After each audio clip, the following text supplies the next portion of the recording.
검문소 3개를 지나야 돼요. 총창 군인들 앞에 검문소를 3개를 지나야 되는데 그걸 딱 보더니 여권 딱 뒤집어 주는 거예요. 근데 이게 여권 파워였던 것 같아요. 대한민국 리퍼블릭 오브 코리아라는 그 초록색 여권 자체가 이게 신용인 거예요. 신용. 그 나라에선. 그러니까 대한민국 국민이 여기에서 불법을 저지를 이유가 없다는 거겠죠. 그래서 첫 번째 관문을 그렇게 통과해요. 두 번째 관문, 세 번째 관문도 그냥 뚜껑만 보고 패스하고 다 넘겼어요. 저희를. 국력이 강한 나라에서 태어난 사람은 위기도 이렇게 넘길 수가 있구나. 그래서 그 3개 검문소를 대한민국 여권의 힘으로 결국엔 그걸 다 넘겨요.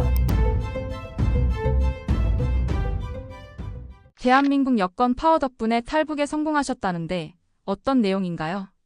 일단 이게 태국으로 넘어왔는데 태국으로 넘어오니까 아무것도 없는 거예요. 내가 어디로 가야 될지가 지금 막막한 거예요. 그래가지고 제가 대사관에다가 제가 전화를 해요. 내가 북한 탈주민인데 나 대한민국 가고 싶다라고 하니까 이제 방콕에 대한민국 대사관이 있는데 거기까지 오면 된대요. 제가 있는 곳에 방콕까지 가는 게 6시간 걸리더라고요. 근데 태국도 있잖아요. 장난 아니게 막히더라고요.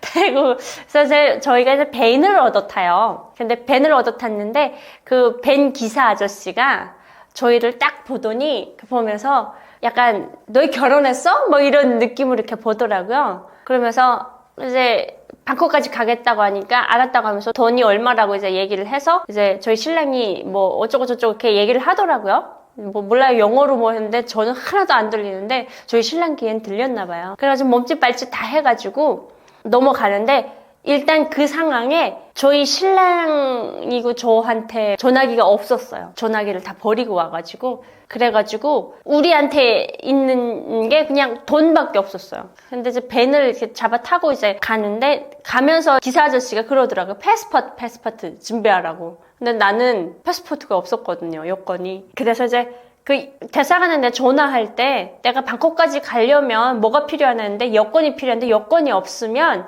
어떻게 해야 되냐면 만약에 걸리면 그 경찰한테 잡혀라. 그렇게 얘기를 하더라고요. 그래서 내가 그거 잡히면 어떡하냐라고 했더니 그러면 이제 그 경찰이 어떻게 인도 조치를 해가지고 방콕에 있는 자기네 거기까지 이제 계속 감금을 했다가 이송시키고 해서 방콕 대사관까지 데려다 줄 수 있다 이렇게 얘기를 하는 거예요. 이거 뭐 죽지 않으면 살소리잖아요. 그리고 내가 지금 내 사랑하는 남자랑 미립국을 해가지고 지금 들어오는 상황이라서 원래는 남편도 정상 출국으로 그 캄보디아에서 도장을 찍으면 그냥 태국에 넘어갔을 때는 아무 일 없는 사람이에요. 근데 내가 너무 무섭다고 그 정상 출국 도장을 찍으러 간 사이가 한 10분이 되는데 10분 동안을 떨어져야 되는데 그 떨어지는 동안에 혹시라도 나를 누가 팔아넘기면 어떡하냐 나는 그럼 못 가겠다 하니까 저희 신랑이 그럼 나도 같이 미립국 할게가 된 거예요. 결국에는 남편도 미립국을 한 상황에 둘 다 지금 불법자거든요. 그러니까 불법 이민자가 된 거예요.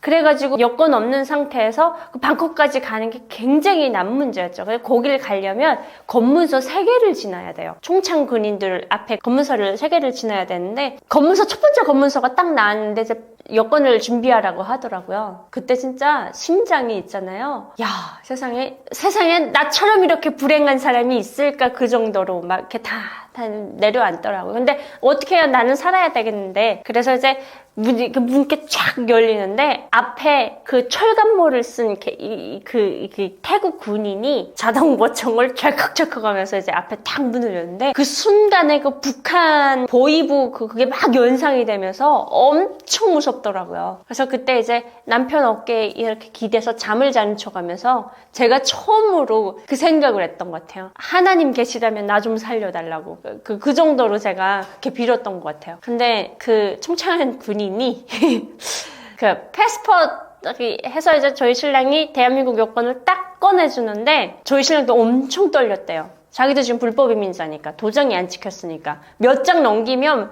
불법으로 여기에 들어왔다는 게 바로 탄로가 나거든요. 근데 그 군인이 딱 대한민국 여권 딱 보더니 한 장을 탁 펼쳐요. 그 사진 있지 않겠습니까? 사진이랑 우리 오빠랑 탁 대조를 이렇게 해보더라고요. 한 장, 2장 정도 넘기면 이게 도장 안 찍힌 게 보이는데 그걸 딱 보더니 여권 딱 뒤집어 주는 거예요. 그래서 내가 이게 도대체 이게 무슨 일이 일어난가 싶었었거든요. 근데 이게 여권 파워의 힘이었던 것 같아요. 대한민국 리퍼블릭 오브 코리아라는 그 초록색 여권 자체가 이게 신용인 거예요. 신용. 그 나라에선. 태국에서는. 그러니까 대한민국 국민이 여기 와서 불법을 저지를 이유가 없다는 거겠죠. 근데 그 옆에 있는 여자는 뭐냐? 와이프겠지. 근데 사모님께서 주무시네?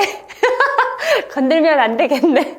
문을 이렇게 닫아서 보낸 거예요. 그래서 첫 번째 관문을 그렇게 통과해요. 그래서 내가 일어나가지고 오빠 이게 무슨 일 일어난 거죠? 그랬더니 나도 모르겠어. 근데 신기하게 두 번째 건문, 세 번째 건문도 그냥 뚜껑만 보고 패스하고 다 넘겼어요, 저희를. 제가 그때 처음으로 느꼈던 게, 국력이 강한 나라에서 태어난 사람은 위기도 이렇게 넘길 수가 있구나. 내가 굉장히 약한 나라에서 태어났구나. 거기에 만약에 내가 DPR 코리아 그 여권을 가져갔으면 그 사람들이 어떻게 반응했을까?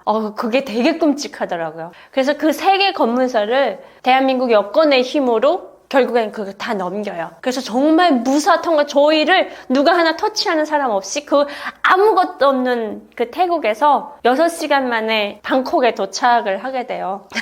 그래서 이제 방콕에 도착을 해서 대사관을 찾아갔는데 대사관에서 저를 엄청 반갑게 맞아주시더라고요. 대사관에 온 후로는 어떤 일들을 겪으셨나요? 오시느라고 너무 고생했다고 하면서 그때 이제 처음으로 저랑 남편을 이렇게 갈라놔요. 이제부터 한수혜 씨는 저희가 보호합니다. 그리고 그 남성분은 나가주세요. 그래서 이제 저희 신랑이 훗날에 와서 얘기를 하는 게 어씨 우리나라인데 왜 너를 보호해주는 줄 알아. 그래서 저희 신랑이 이제 태국에서 국제 미아가 돼요. 그래서 자기가 불법으로 넘어왔다고 태국 경찰서에 가가지고 우리 남편이 자수를 해야 된대요. 그래서 이제 정말 모르는 길을 물어서 이제 경찰서에 가가지고 대사관에서 이제 경찰서 가서 자수하라 그래가지고 경찰서 가서 자수하러 왔다고 하니까 너 어느 나라 사람이야? 그래서 이제 대한민국 사람이니까 아니야 여기 아니야 대한민국 사람 저기 대한민국 대사관 가 그래가지고 그 가운데서 계속 왔다 갔다 하다가 결국에는 대한민국에 들어온 날짜가 저보다 하루 먼저 들어왔거든요. 그래서 이제 대한민국에 딱 들어와서 인천공항에서 저희 신랑도 이제 재판을 받고 넘어와가지고 대한민국 사람 최초로 아마 수용소 차를 타고 대한항공으로 들어가요. 그 불법 이민자들을 이제 실어나르는 차가 있거든요. 거기에 대한민국 사람 최초일 거예요 아마. 그래가지고 이제 대한항공에 인계가 되는데 일단 불법으로 넘어온 불법자잖아요. 그러니까 저희 신랑 여권을 기장이 가지고 가더래요. 그 여권 자체를 저희 신랑한테 안 주더래요. 그래서 마지막에 사람들 다 내린 다음에 이렇게 내리게 하더래요. 그러니까 거기서는 지금 범죄자 취급을 당한 거예요. 왜냐면 일단은 불법으로 태국을 들어왔으니까. 그래서 결국에는 이제 그 인천공항에 딱 들어오자마자 출입국 사무소를 들어가가지고 어떻게 오셨냐고 물어보더래요. 그래서 제가 사실은 이제 이렇게 돼서 북한 분이랑 이렇게 넘어오다가 이렇게 걸렸다 막 이렇게 얘기를 하니까 그분이 한번 이렇게 보시면서 피식 웃으시더니 도장을 꽉 찍어주면서 고생하셨습니다. 집에 가세요 하고 이제 보내주더래요. 그래서 저희 신랑은 저보다 하루 먼저 이제 대한민국에 입국을 했고 그리고 저는 그 다음 날에 이제 그 태국 대사관 쪽에서 굉장히 그 신변에 약간 신경을 쓰셨나 봐요. 그래서 원래는 그 태국 감호소 안에서 북한 이탈 주민들이 한 40일에서 45일을 머물거든요. 거기서 왜 머무냐면 이제 대한항공 티켓 비행기 값이 대한민국 국민들 세금으로 이제 나와서 이제 순차적으로 비행기 표를 뽑거든요. 근데 저는 이제 그 비행기 표를 남편이 샀어요. 네, 창가 쪽으로 또 사다 그걸 사서 비행기 표를 인계를 하고 와가지고 그리고 이제 사안이 사안인지라 그것도 있겠지만 제가 이제 대한민국으로 들어오기 전에 대한민국을 한번 떠들썩하게 만들었던 13명 집단 탈북 사건이 있어서 굉장히 정부가 신경을 쓰고 있을 때거든. 북한 식당 종업원들에 한해서는. 그래서 이제 저 때문에 비행기가 하루 먼저 떠요. 원래는 다음 날에 뽑아야 될 거를 하루 먼저 떠가지고 저 때문에 저랑 같이 들어오신 분들은 모르겠지만 비행기가 하루 먼저 예약이 돼가지고 저랑 같이 한 20명이 같이 대한민국 같이 입국을 하거든요. 그래서 이제 대한민국 국정원에 딱 그러니까 그 대한항공을 타고 가는데 그때도 진짜 너무 웃긴 게 저는 비행기를 타봤잖아요. 비행기를 타봤으니까 비행기가 어떻게 되는지 안단 말이에요. 근데 우리가 이제 북한 이탈 주민들 자체가 같이 대한항공 타고 대한민국으로 넘어오는 그 20명의 그 인원들에 한해서 태국 공항 그 지하에 무슨 이렇게 사무실 같은 게 엄청 많아요. 그 비밀 통로 같아요. 그게 그러니까 범죄자들이라고 하니까 약간 그런 불법자들을 뽑을 수 있는 통로가 따로 있어요. 지하로. 그래서 이제 대한항공 그 비행기 타는 길까지 그 지하로 다 인도를 하거든요. 그 지하에서 저희가 그 일회용 여권을 받아요. 그래가지고 다 북한 사람들이 있잖아요. 그러다 보니까 북한 사람들이 받을 수 있는 일회용 여권을 받아가지고 대한항공에 탑승을 하는데 그 탑승하기 전까지 그 감호서에서 무슨 얘기를 하냐면 이민서에서 무슨 얘기를 하냐면 우리가 이제 북한 사람들 아니냐. 그러니까 대한민국이란 나라에서 우리를 받아주는 것만도 감사한데 우리가 비행기 좌석에 앉아 갈 일은 없다. 우리가 이제 비행기 짐칸에 실려가는데 야 거긴 화장실도 없다더라. 그러면서 저한테 진짜 기저귀까지 챙겨주시는 분도 있었어요. 거기 춥다고 그러면서 진짜로 그랬어요. 그랬는데 내가 앉아가지고 무슨 소리 하고 있는데 아니 그 비행기 짐칸에 내가 실려가면 나 얼어 죽겠는데 무슨 차도 아니고 아니 그게 진짜예요. 그래서 진짜래요. 자기네 그 간 언니들이 다 그렇게 갔대요.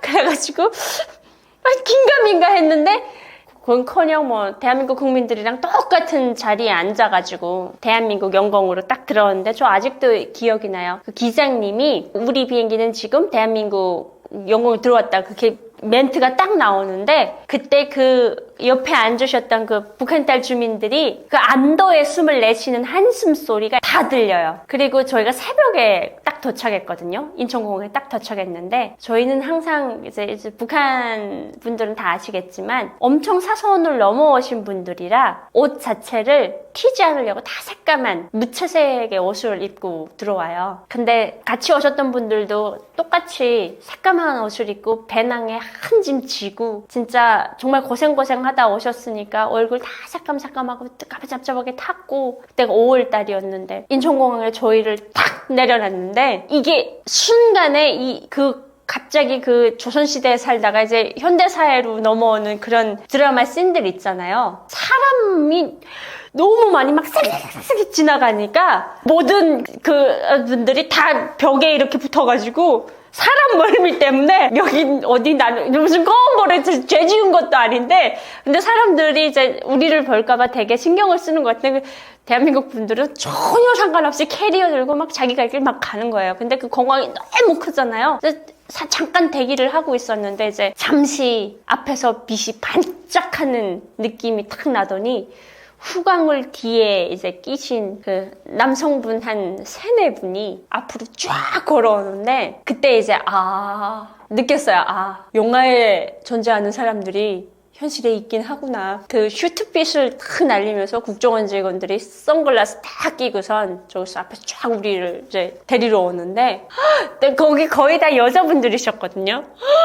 저거 뭐야 막 이렇게 봤던 것 같아요. 그러더니 이제 안녕하십니까 오시느라 고생 많으셨습니다 하면서 저희 따라가시죠 하면서 저희를 이제 한 20명을 이제 줄줄이 인도해가지고 이제 그 약간 이상한 길로 해가지고 뒷길로 해가지고 차를 대기시켜놨더라고요. 25인승 버스를 거기 이제 탁 데리고 간 거예요. 그때가 이제 국정원 오빠들과의 첫 만남이었죠. 근데 겁나 잘생긴 거예요. 진짜 하얀 셔츠에다가 까만 양복을 딱 입고 야 군사라나 안 밝힌 사람들이 저희 막에 타서 이제 다 이제 의자에 앉았는데 그 운전석이랑 저희 버스가 이렇게 분리돼 있더라고요. 이렇게 미닫이 문으로 주르륵 닫으면서 왔다 갔다 하는데 문 딱 열고 나오는데 엄청 멋있어가지고 순간 우와 막 여자들이 막 이러는데 제가 뭐 이제 그 안전사항에 대해서 뭐 안전띠 매시고 뭐 이렇게 얘기를 한 것 같아요. 근데 그거 하나도 안 들려요. 그냥 너무 잘생겨서 그 보니까 갑자기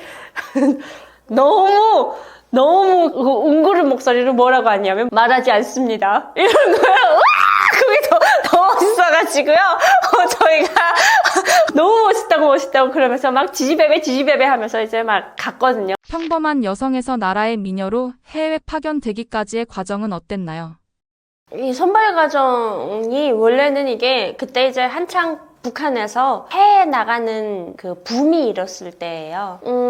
북한 식당 여정업원으로 나가야 되는 제일 1차적인 조건이 키가 160 이상이어야 되고, 일단 외모적으로, 그리고 그 나이가 17살에서 23살 사이 사람들만 돼요. 그러니까 23살 이상의 사람들은 못 나가거든요. 나이 제한이랑 키 제한이 있어요. 그리고 그 나머지는 이제 디테일하게 그 안쪽에 들어가서 다 이제 그 심사를 보는데, 일단 처음에 제가 있었던 것이 중학교를 졸업하고 제가 이제 군문에 잠깐 갔다 왔었거든요. 그래서 이제 군 계통에서 일을 하다 보니까 정말 북한 식당 그 해외 나가는 애들을 제가 이제 그 관점에서 바라보면 되게 날라리들. 그래서 이제 쟤네랑은, 그러니까 나랑은 차원이 다른 애들, 노눈물이 다른 애들이었어요. 이제 항상 아버지가 이제 군인이시고 어머니도 군인이셨었거든요. 그래서 이제 저희 집안이 그 좌우명이 되게 투철했어요. 그래서 저희 아버지가 항상 군복을 입으셨다 보니까 이 군복 입고 장군님의 전사로 평생 사는 게 자기 평생 소원이다 이렇게 말씀하실 정도로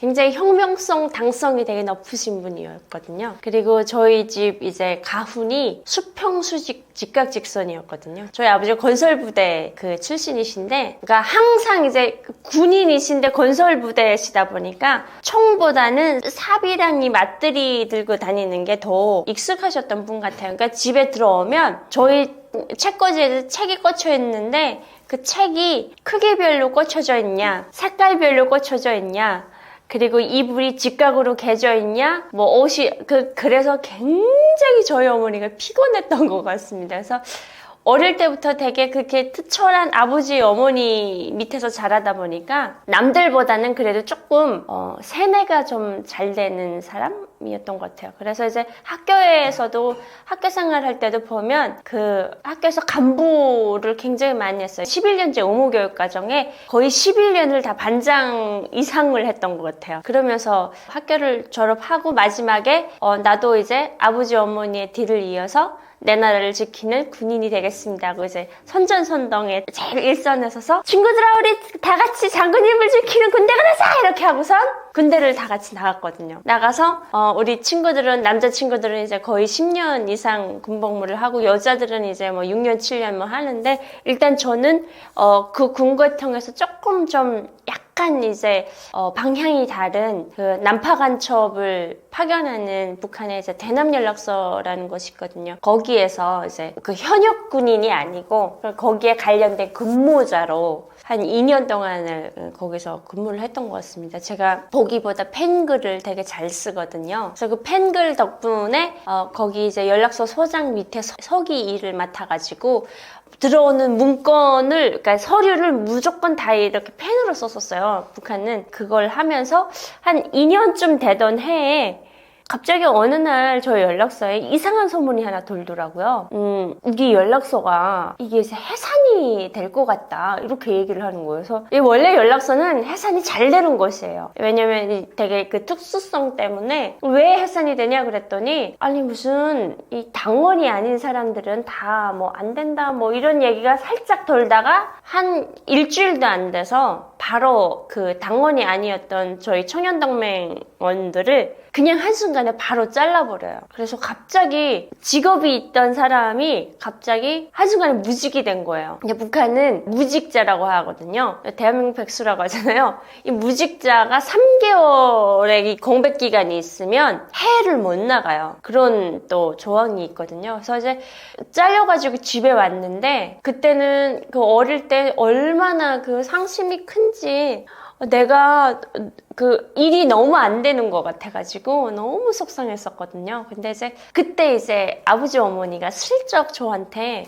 너 혹시 요즘에 이제 그 외국에 나가는 친구들이 되게 많다고 하는데 너 혹시 나가보지 않을래? 이렇게 얘기를 하더라고요. 근데 나 그때 진짜 아버지한테 배신감 느꼈던 게, 아버지는 항상 어릴 때 저희를 그렇게 교양을 하셨으면서 이제 제가 다 크니까 약간 내가 좀 여자 같았으면 좋겠다 이런 바람이 있으시면서 슬쩍 이제 저한테 그 내가 알고 있는 그 날라리들의 속에 저보고 이렇게 뛰어들라고 이렇게 얘기를 하시는 게 너무 배신감이 느껴지더라고요.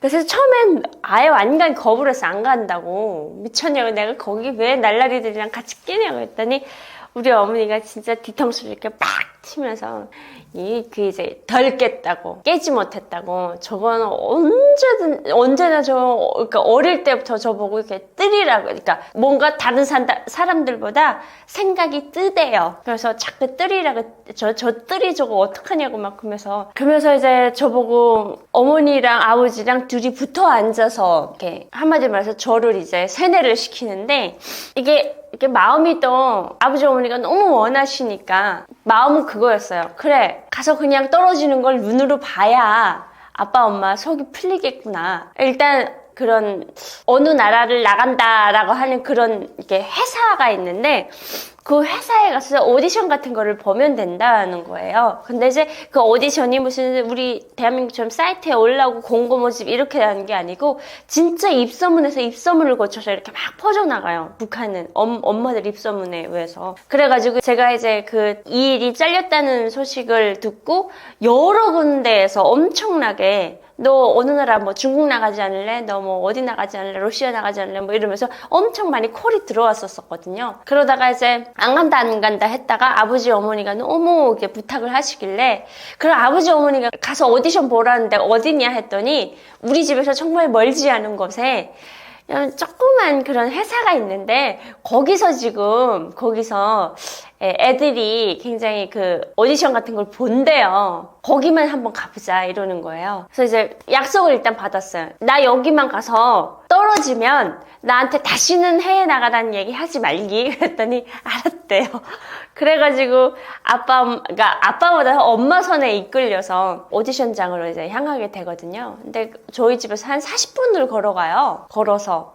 차 타면 되게 가까운 거리인데 이제 걸어서 40분을 딱 갔는데 진짜 제 눈앞에 어느 산골짜기 이렇게 골목 같은 데로 들어갔는데, 그 골목에 제 눈앞에 이제 상상도 못할 그런 현실이 쫙 펼쳐지는데, 그 골목에 이렇게 커브를 딱 돌아서 딱 들어가 보니까, 야, 세상에 그 북한 그 평양시, 저의 고향이 평양이다 보니까 이 평양에서 한다 하는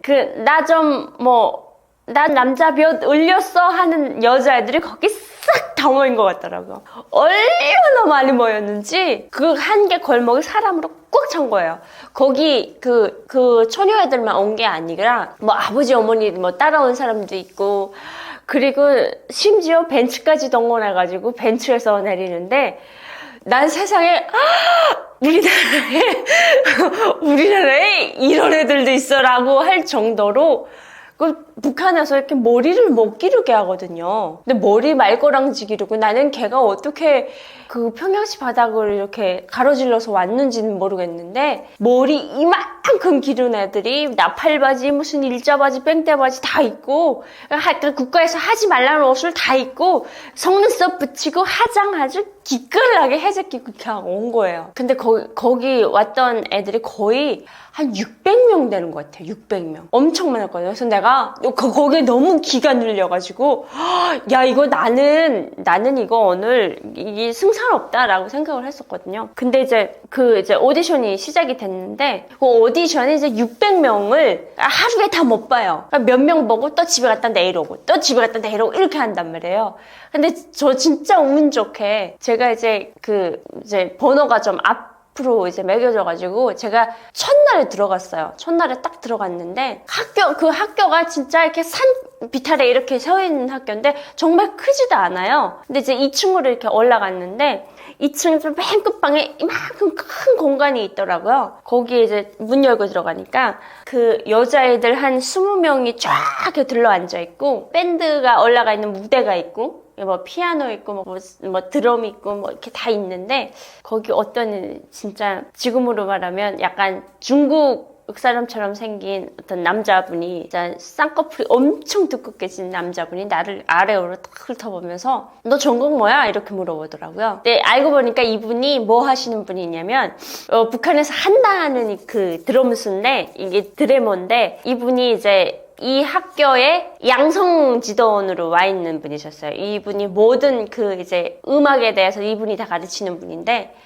이분 옆에는 학교 교장 무슨 뭐 이렇게 해서 쭉 한 세네 명인가 앉아있고, 그 옆에는 여자애들 쫙 앉아있고, 봤더니 여기는 지금 심사석이고, 여기 옆에 이렇게 들러 앉아있는 한 20명은 이 학교에서 원래부터 그 이제 터줏대감으로 이제 그 어디 뭐 해외 나간다고 그러니까 연습생 기간이 엄청 오래 된 애들이더라고요. 근데 그 안에 있는 애들 되게 예뻤어요. 그래서 와, 되게 예쁜 애들. 근데 이게 딱 들어가자마자 기가 딱 늘리는 게 이 분위기가 저를 너무 압도를 하는 거예요. 근데 이분이 또 곱게라도 말하면 자신감이라도 없겠는데 아래로 훑어보면서 너 전공 뭐야? 그래서 제가 이제 북한에서는 노래했다고 하지 않고 성악했습니다. 다 이렇게 얘기를 하거든요. 성악입니다. 이렇게 얘기를 하니까 무슨 노래 할 거야? 그래서 제가 이제 무슨 노래 하겠습니다.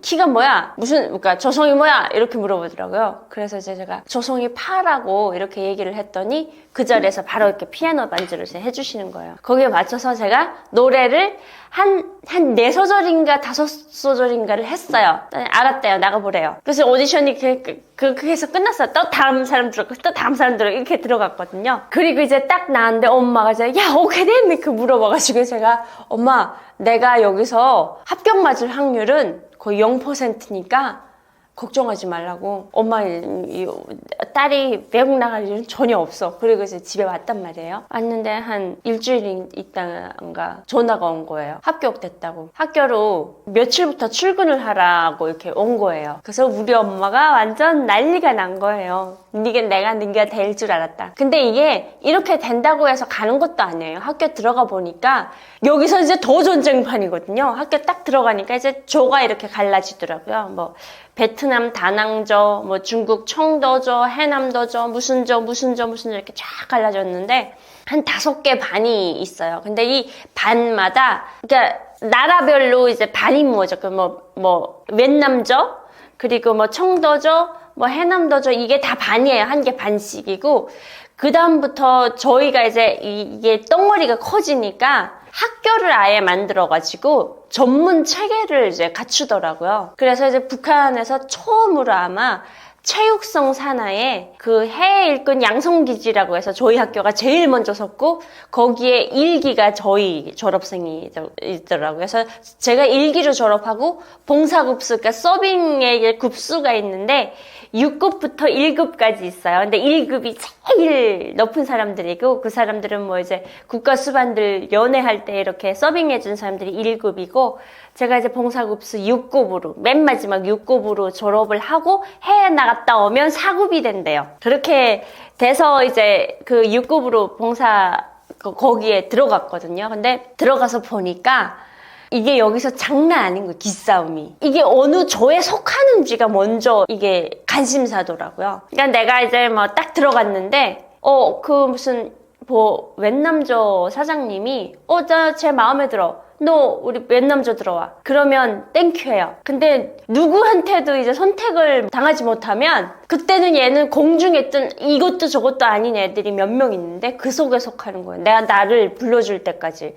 굉장히 불쌍하죠. 그러니까 2년 반이라는 그 기간 동안에 누가 나를 선택해줘야 나갈 수 있는 거예요. 그러니까 그거 선택받기 위해서도 또 엄청나게 또 노력을 해야 돼요. 자기가 기량이든지 뭐든지 이게 다 이제 삼박자 갖춰줘야 되고, 그리고 이제 거기에 이제 한 3개월 있으니까 딱 보이게 되는 게 뭐냐면 이 학교 안에 꿈의 조가 있더라고요. 이 뭐 해남도 이런 5개 반 말고 정말 비밀리에 존재하는 그 꿈의 반이 있는데, 그 꿈의 조가 바로 캄보디아조였어요. 그래서 나 처음에 캄보디아조가 있는지도 몰랐어요. 근데 캄보디아조를 어떻게 얘기를 하냐면, 일단은 이 캄보디아조는 반이 형성이 되지 않고 이 5개 반 중에 혹은 뭐 이 잔유생들 중에 그 캄보디아에 있는 총 지배인이 들어와가지고 한 번씩 이 학교 안에서 오디션을 본대요. 그래서 여기서 마음에 드는 사람은 이 사람한테 주게 되어 있대요. 그러니까 그 선택된 사람 안에서 또 선택을 당해야지 그 캄보디아저에 들어가게 되는 거예요. 근데 이게 왜 이렇게 되냐 했더니 이 학교를 그 총지배인이 세운 거예요. 그러니까 지분이 이 총지배인한테 다 있는 거예요. 그러다 보니까 이제 총지배인 한번 들어온다는 소식이 접해지면 여기에 있는 모든 조의 애들이 장난 아니게 몸 관리를 해요. 관리를. 나 처음에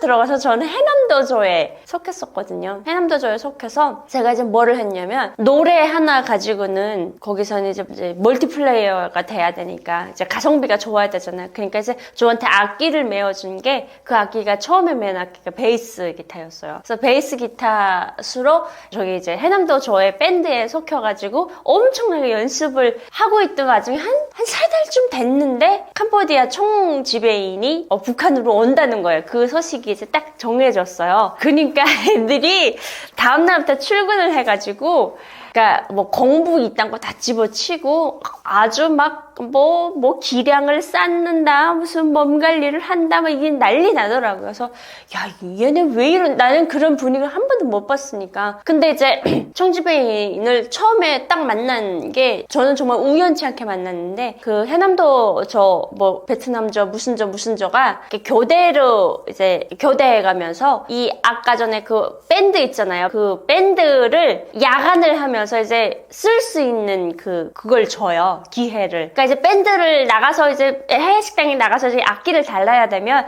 여기서 계속 연습을 해야 되잖아요. 근데 북한이 전기 사정이 안 좋으니까 밤에 진짜 꼭두 새벽에 애들을 다 불러내가지고 꼭두 새벽에 이제 전기가 조금 들어오거든요. 그 시간을 이용해서 좀 연습을 하라고 야간을 이제 세우거든요. 야간 근무를 하면서 그날도 이제 열심히 이제 연습을 하고 있는데 그 새벽 야심한 한 새벽 2시, 3시에 저희 학교에 울리는 그 힘찬 그 하이힐 소리가 들리더라고요. 또각또각 해서 좀 무슨 소리지 했더니 문 열고 딱 들어왔는데 어떤 여자분이 풍채 좋은 여자분이 루이비통 가방을 딱 들고 정말 만면에 환한 웃음을 해가지고 이렇게 들어오는 거예요. 근데 애들이 옆에 있던 애들이 다 안녕하십니까 지배인 동지하고 인사하는 거 보니까 그게 캄보디아 총지배인이더라고요. 그때 알았죠. 아 총지배인이 여자구나. 근데 도대체 저 여자분한테 왜 그렇게 뽑히고 싶어 할까라고 이제 물어봤더니 그 캄보디아라는 나라가 일단 거기에 식당이 선지 10년이 넘었대요. 그러니까 되게 안정적인 거예요. 그러니까 안정적인 식당이라고 하면 뭐를 깔고 가냐면 월급을 매달 꼬박꼬박 받을 수 있다는 걸 깔고 간단 말이에요. 그러니까 이제 망해서 들어올 일이 없는 거예요. 그러니까 안정적인 거를 굉장히 처음으로 놓고 그리고 이제 두 번째가 뭐냐면 여자 지배인이다 보니까 그 이제 북한의 남자 지배인들이 데리고 나간 그 식당들에서 되게 안 좋은 일들이 굉장히 많이 일어나요. 여자들이 이제 뭐 인권 유린을 당하거나 그리고 이제 여자라는 이유로 성적으로 뭔가 이제 안 좋게 흘러가는 그런 상황들이 많았기 때문에 부모님들이 어떻게 하면 우리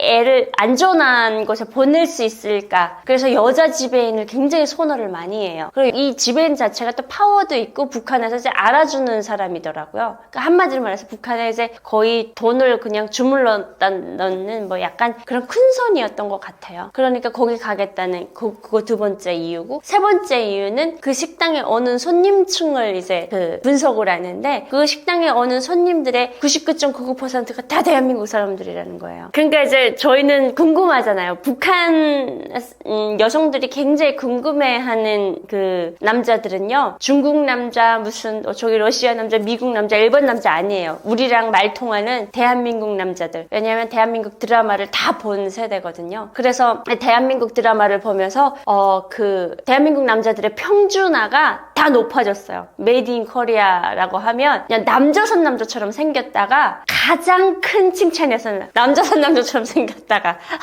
그게 북한 남자들의 최고의 칭찬이거든요. 남아들처럼 생겼어 이렇게 하면 그 정도로 이제 대한민국이라는 그 나라가 엄청 그 동경의 대상이 됐었죠. 거기에 일조를 많이 한 사람들이 있어요. 그 별에서 온 덕무부터 시작을 해가지고, 그리고 이제 F4 오빠들, 예, 그리고 이제 뭐 유시진 데이님, 뭐 별의별 오빠들 엄청 많죠. 이게 북한의 그 여심을 제일 나쁜 길로 인도한 사람들이 다 이 오빠들이에요. 네. 그러다 보니까 대한민국 사람들이 온다는 그것 때문에 메리트가 확 올라간 거예요. 그래서 이제 그 캄보디아라는 그 나라를 되게 나가고 싶어 한대요. 아니나 다를까 다음 날인가 이제 지배인이, 그 여자 지배인이 딱 오더니 애들을 싹 다 모으더라고요. 그래서 이제 한번 다 보겠다고. 근데 그 양성지대원, 아까 그 이렇게 눈 동그란 그 양성지대원이 한다는 얘기가 더 웃긴데, 저희가 이제 대기하는 엄청 큰 이런 대기실 같은 게 있어요. 회의실 같은 게. 근데 그날 수업도 안 했어요. 수업도 안 하고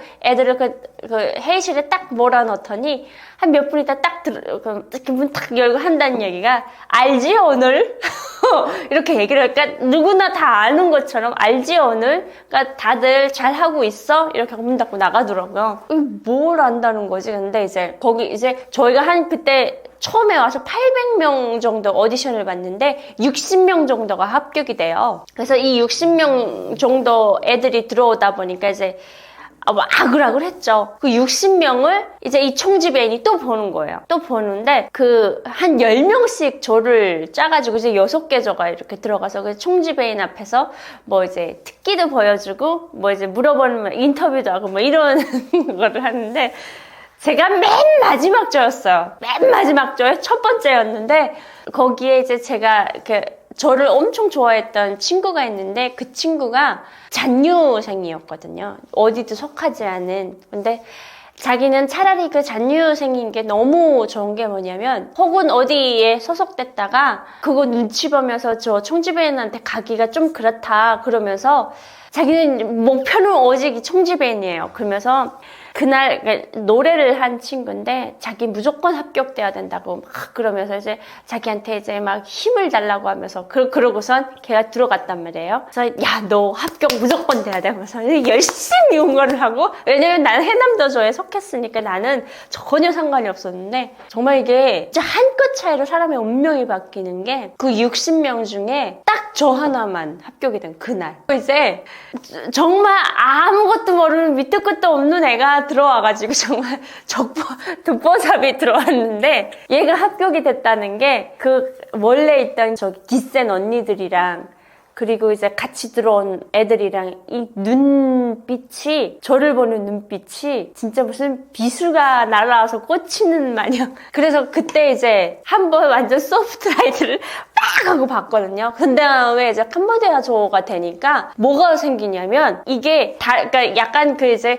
북한이 이제 신분사회다 보니까 약간 신분이 한 등급 올라간 느낌, 그 애들 속에서. 그다음부터 무슨 무슨 행사나 이런 게 있으면 무조건 캄보디아저에 있는 애를 찾으라 그래요. 걔를 데리고 내려오라 그러고, 어디에 누구 가가지고 뭐 무슨 체육성 상한테 뭐 꽃다발을 드려야 된다고 하면 걔 데리고 나오라 그러고. 이게 그러니까 어디를 가도 이제 그 학교 교장인데, 이 교장이랑 총지배인이 부부 사이거든요. 근데 이 교장이 어느 행사를 데리고 갈 때마다 자꾸 저를 데리고 가요. 왜냐면 이게 간판이라 이거예요, 자기네 쪽에는. 그래서 이제 그 북한 식당 나가는 애들 속에서는 굉장히 자주 했던 것 같아요. 쟤 뭐지? 막 이러면서 막 미움에 질투에. 그래서 내가 막 응원했던 그 친구랑 사이가 안 좋아졌어요.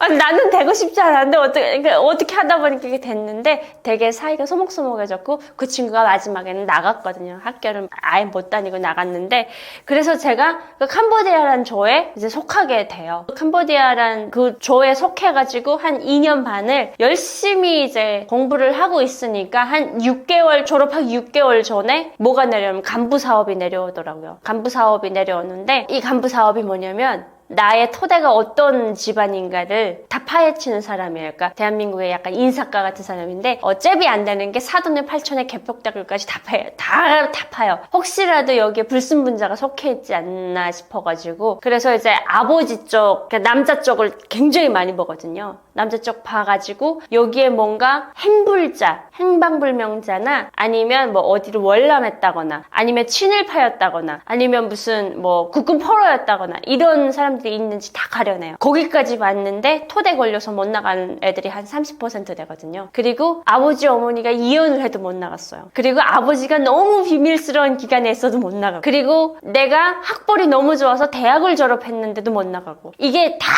이게 커트 돼가지고 마지막에 피라미드처럼 살아남는 애들이 정말 몇 안 되거든요. 그래서 나가게 되는 게 해외 식당이에요. 거기에 나갈 때까지도 뭐를 하냐면 사상교육을 엄청 하는 거예요. 나가면, 우리 특히 여자들이니까, 나가면 남조선의 미남들이 와가지고 꽃다발을 주면서 너희한테 좋아합니다, 사랑합니다, 안 넘어갈 자신 있냐, 이런 사상 검토를 엄청 많이 하고 엄청 공포스럽게 이렇게 막 이제 대한민국에 대한 그 인식을 심어주고 내보내거든요. 마지막에는 이제 북한의 이제 중앙당이라고 하죠. 당중앙위원회 그 8호 총사에 들어가가지고 임명장을 수여하는데 도장 딱 이렇게 꽝 찍어줘요. 찍어주고 그거 임명장을 받고 저희가 어떤 맹세를 하냐면, 그 어떤 일이 있어도 위대한 장군님과 위대한 수령님, 내 나라를 버리지 않겠다는 그런 뉘앙스의 맹세를 하고 나가거든요. 그게 맨 마지막이고, 그리고 이제 내가 간부 사업을 하면서 내 집에 이런 토대가 있습니다. 이제 뭐 우리 할아버지가 저기서 살아요, 우리 할머니 여기서 살아요, 뭐 이거를 이 인사과장이 가야 되잖아요. 이 가야 되는 기름값을 다 저희가 부담을 해야 돼요. 그러니까 이 국가에서 대주는 게 아니고, 그러니까 니네가 북한 식당 나가겠으면, 해외 나가겠으면 이만큼은 투자를 해야 된다를 다 깔고 가는 거예요. 그리고 뭐 명절 때마다 간부 지도원이 인사과장한테 갔다가 뭘 이제 뇌물로 바쳐야 되고, 이게 엄청난 거기 전쟁터거든요. 그래서 선발돼서 나가는 사람들이 지금 해외에 나가서 벌 수 있는 우리 북한 식당 여정어분들, 그분들 진짜 그 북한에서 진짜 전쟁 같은 일을 다 겪고 살아남아서 나간 사람들이 그 사람들입니다. 예, 그래서 해외 선발 과정이 그냥 우리 대한민국 국민들께서는 그냥 해외 나가서 북한 아가씨 거기 있더라, 뭐 토대가 좋은가 봐, 이렇게 말씀을 하시는 분들도 계시겠지만, 그 토대가 좋으려고 정말 노력을 많이 해가지고 진짜 3대가 덕을 쌓아서 이렇게 해서 거기까지 나가게 된 굉장히 그 힘든 시간을 버티고 고뇌하고 나가신 분들이 바로 이제 그 눈앞에 있는 그 북한 식당 여정원분들인 거예요. 국정원에서 조사받기 전에 꼭 거쳐야 하는 과정이 있다고 하는데 어떤 건가요? 그러니까 국정원에 먼저 데려가진 않고 저희를 바로 이제 보건소 데리고 가가지고 신체 검사를 시키거든요. 그때 알았죠. 제 몸무게가 41kg인 줄. 예, 그거에 가가지고 이제 그때 처음 그 오싹했던 게, 간호사분이 한수혜님 그래가지고, 왜 나를 님이라고 불러요? 장군님도 아닌데. 사람들이 왜 나를 님이라고 불러? 막 그랬었어요. 그래서 뭐 피검사하고 이렇게 하고, 그리고 저희를 태워서 국정원으로 가던 도중에 그 미닫이 문이 다시 열리고 그대가 이제 탁 들어오는 거예요. 탁 들어오더니 정말 심각한 그 표정으로, 누구님, 아니 뭐 어느 분 이름을 막 지명을 해요. 그러더니 바로 그 건설 현장에서 씌우는 마스크 있잖아요. 그거 끼라고 마스크를 이렇게 나눠주더라고요. 이 시간 이후로 이분들이랑 얘기하지 말라고. 결핵 나왔다고. 그래서 그 결핵 나오신 분들이 바로 그 자리에서 격리가 딱 되더라고요. 그래서 그거 보면서 진짜 철저하구나를 그때 봤죠. 그리고 거기서 바로 이제 그 시흥 쪽에 있는 국정원에 이제 북한 이탈 주민들 조사하는 기관이죠. 거기를 딱 들어왔는데, 어느 산 깊고 물 좋은 아주 엄청 예쁜 곳에 이만한 건물이 있고, 아직도 그 기억이 나는 게, 이만한 돌이 이렇게 바위돌이 딱 서 있는데, 거기에 한자로 뭐라고 써 있는 거, 그러니까 이렇게 뭐 한자랑 한글이랑 써 있던 것 같아요. 근데 한자를 지금 생각해보면, 우리는 음지에서이라고 양지를 지향한다가 아마 거기 써 있었던 것 같아요. 그걸 들으면서, 야, 여긴 어디야? 라고 했는데 거기가 바로 국가정보 국정원이었죠. 그래서 우리가 이거 안기부 들어온 거야? 우리 여기서 검문 받는 거야? 그런 얘기를 막 했었죠. 국정원에서 90일 동안 무슨 조사를 받는 건가요? 국정원에 들어가면 뭐 하냐면 있잖아요. 피디님 옷 다 벗겨요. 옷 다 벗기고 주머니에 있는 거 탈탈 다 털어가지고 모든 걸 다 짐으로 꽁꽁 싸서 자기가 가져온 짐 싹 다 반납을 해야 돼요. 그리고 그때부터 이제 국정원에서 주는 옷을 입어요. 딱 입고, 그때 그 멘트가 뭐였냐면, 나 아직도 기억이 나는데, 국정원 선생님이 이 모든 물품은 우리 국민들의 세금으로 당신들께 주는 거라고. 그러니까 앞으로 나가서 열심히 사시라고. 이 세금은 사시면서 앞으로 나중에 갚으시면 되는 거라고 하면서 이제 다 주셨거든요. 근데 정말 북한에 있을 때 생각지도 못한 정말 엄청 비싸고 좋은 옷부터 화장품부터 시작해서 그러니까 너무 세심하게 여자들이 이제 한 달에 한 번씩 마법에 걸린 그것까지 다 챙겨주셔요. 이렇게 세심할 수가 없을 정도로 다 해주더라고요. 그때 야 이게 뭐지? 라고 싶었거든요. 그리고 거기서 이제 잠깐 대기를 해요. 대기를 하고 그때부터 이제 선생님들이 배정이 되는 것 같아요. 같이 이제 묵을 방도 이제 배정이 되고 근데 아까 전에 말씀드렸다시피 저 때문에 비행기가 하루 먼저 뜨지 않았습니까? 국정원에서 저를 엄청 기다리고 있었다는 반증이기도 하죠. 저한테 어떤 분이 찾아오세요. 굉장히 조그마신 분인데 키가 조그마고 이렇게 머리가 희끗희끗 이렇게 검은 머리 흰머리가 섞여나셨는데 딱 보자마자 내가 할아버지네? 라고는 생각을 했었거든요. 그래서 훗날에 그 국정원 선생님이 제가 할아버지 선생님이라고 불러요. 그랬더니 대본에 화를 내시더라고요. 내가 아직 손주도 없는데 이게 무슨 그래서 그 선생님이 오시더니 너 캄보디아에서 온 거 맞아? 그러더라고요. 그래서 네 맞습니다. 그랬더니 그렇구나. 오느라고 고생했어? 그러면서 너 태국 대사관에서 선생님이랑 했던 기억이 나? 약속했던 기억 나? 그래서 제가 무슨 약속을 했습니까? 그랬더니 그때 정신이 없어가지고 오빠랑 헤어져야 된다 가지고 제가 완전 이렇게 넉다운 돼가지고 앞에서 그러니까 거기서 약간의 그 조사 같은 걸 조금 해요. 기초 조사를. 근데 그때 나와서 그 조사하셨던 분들 다 국정원 분들이시더라고요. 저 몰랐거든요. 근데 그분들이 되게 유쾌하세요. 이름이 뭐예요? 이름 한수예요. 아버지 이름이 뭐예요? 아버지 이름 내가 말하면 압니까?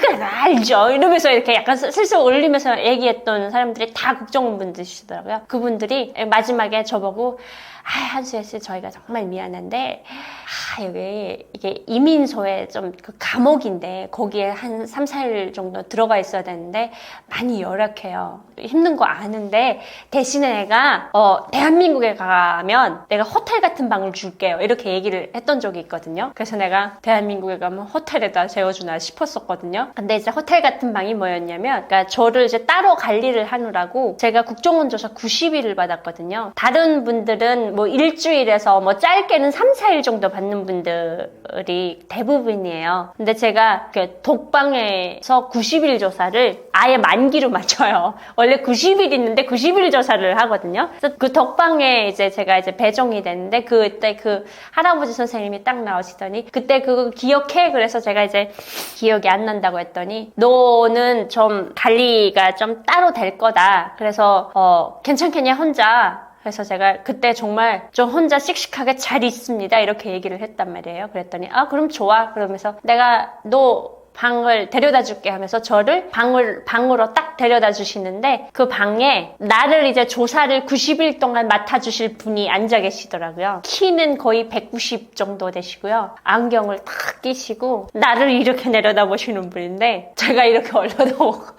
근데 이제 그분이 저랑 이제 90일 동안 조사를 같이 하셨던 분이죠. 그래서 이분이 마지막에는 그 조사 90일 동안에 저에 대해서 다 알고 그러니까 이 국정원 조사 기간에는 처음부터 마지막까지 다 얘기를 해야 돼요. 그러니까 이제 북한 이탈 주민들이 와가지고 첫 관문이 국정원이잖아요.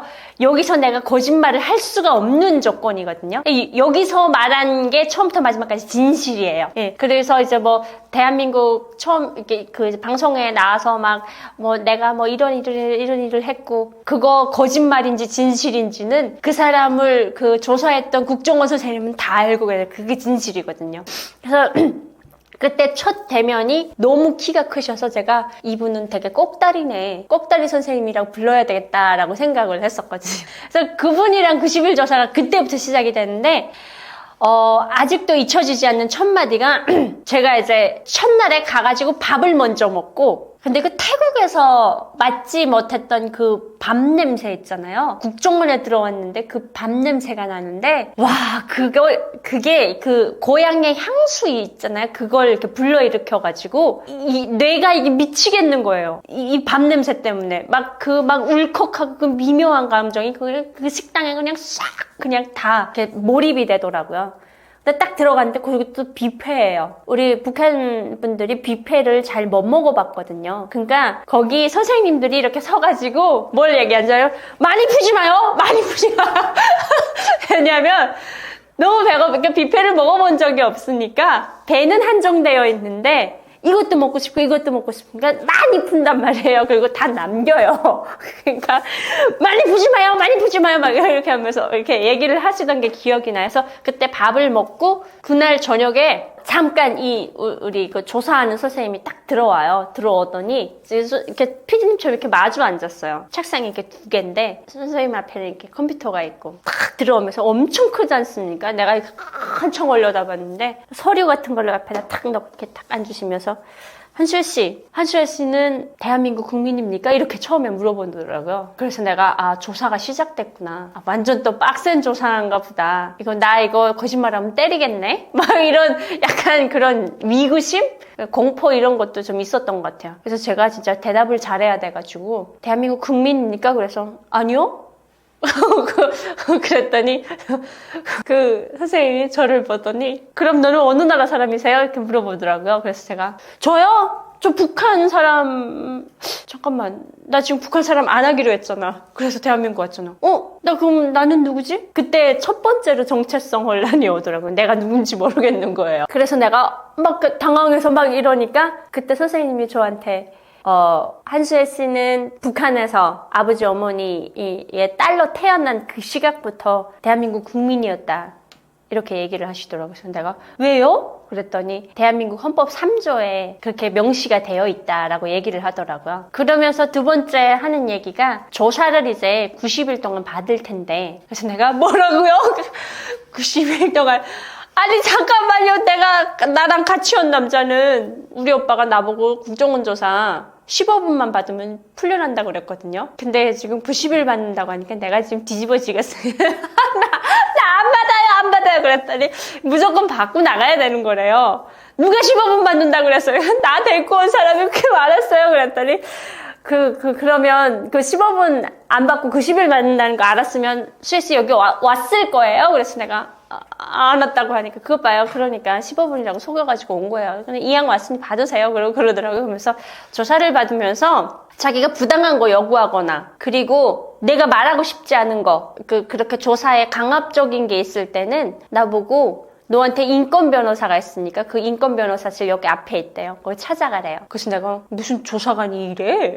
아니 야 진짜 북한 같으면 안 불면 때려서라도 말하게 만드는데 그러면서 나보고 말하고 싶지 않은 건 안 말해도 된대요. 그래서 내가 진짜 선생님한테 선생님 진짜 안 말해도 돼요? 그러니까 진짜 안 말해도 된다고 그러더라고요. 그러면서 선생님 저한테 왜 인권 변호사가 있습니까? 그랬더니 그때 선생님이 그 얘기 하더라고요. 인권 변호사는 대한민국에 인권이라는 게 있기 때문에 인권 변호사가 다 붙는다. 그래서 내가 범죄자인데요. 제가 범죄자인데 왜 인권이 있습니까? 라고 하니까 선생님이 범죄자한테도 인권이 있는 나라가 대한민국입니다. 그래서 제가 미친 나라래. 그랬던 것 같아요. 그래서 생각이 약간 그때 북한스러워가지고 그때부터 다음 날부터 이제 조사가 시작이 되는데 처음에 이렇게 조사 방법이 선생님마다 다 달라요. 근데 우리 선생님은 저를 너무 잘 아셨던 것 같아요. 제가 되게 허당기가 진짜 장렬이거든요. 이게 딱 보면 뭔가 애가 뭐 떡 부러지고 떡순이 그런 이미지가 있는 것 같긴 한데 몇 마디 해보면 얘가 되게 허술하고 그런 게 보이나 봐요. 그러면서 정말 자신있게 나보고 말하고 싶지 않은 거 안 말해도 된다고. 그래서 딱 숨기고 싶었던 게 제가 아까 전에 근무했던 연락서라는 것. 그게 너무 예민할 것 같았거든요. 그리고 저희 이제 삼촌 직업, 그리고 저희 아빠 직업.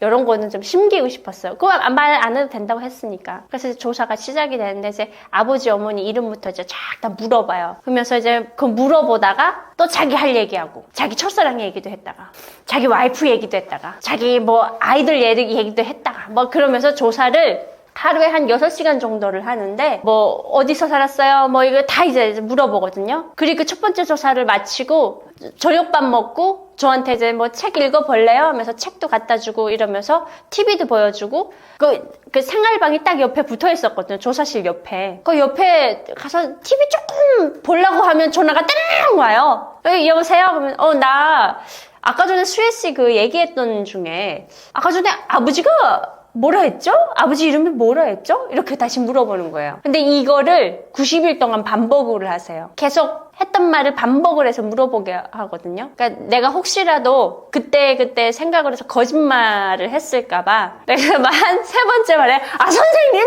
안 적었습니까? 왜 자꾸 물어봅니까? 그 정도로 내가 막 신경질을 냈던 적도 있는데, 그리고 이제 마지막 관건이 선생님의 그 관건이 그거였던 것 같아요. 아버지 직업을 제가 그냥 조선인민군 땡땡땡 군부대 이렇게 얘기를 했거든요. 그랬더니 선생님이 그렇네요. 근데 아버지 이 부대가 선생님 알기로는 되게 특수한 부대로 알고 있는데, 아까 전에 건설부대라고 했잖아요. 이 건설부대가 아버지 부대가 이제 김정일 특강만 건설하러 다니는 부대예요. 그래서 이 부대가 되게 베일에 쌓여 있어요. 이 아버지 부대가 혹시 그런 특수부대라는 거 알고 있어요? 선생님, 저 아버지 부대에 대해서 말하고 싶지 않습니다. 그래요. 그럼 말하지 말아요. 그럼 다른 이야기 할까요? 다른 이야기 막 해요. 하다가 근데 수혜씨 그 아버지 부대 있잖아요. 선생님 말하기 싫다니까. 그래. 됐어. 안 물어볼게. 다시 안 물어볼게. 그러고선 한 며칠 있다가 수혜씨 손톱 갖고 싶어요? 그래서 네, 손톱 제가 이제 손톱을 병적으로 조금만 길러 다 잘라버려요. 이게 너무 속상해가지고 계속 이렇게 잡아 뜯거든요. 손톱깎이 줄까요? 국정원에는 손톱깎이 반입이 불법이에요. 그래서 이제 진짜 줄래요? 그랬더니 선생님 그래서 가져왔어요. 되게 자상하게 손톱깎이 탁 꺼내놓으면서 자, 깎아요. 이렇게 괜찮아요. 그래서 선생님 진짜 깎아도 돼요? 깎아요. 그래서 딱딱딱딱딱 하는데 수혜씨 그 있잖아요.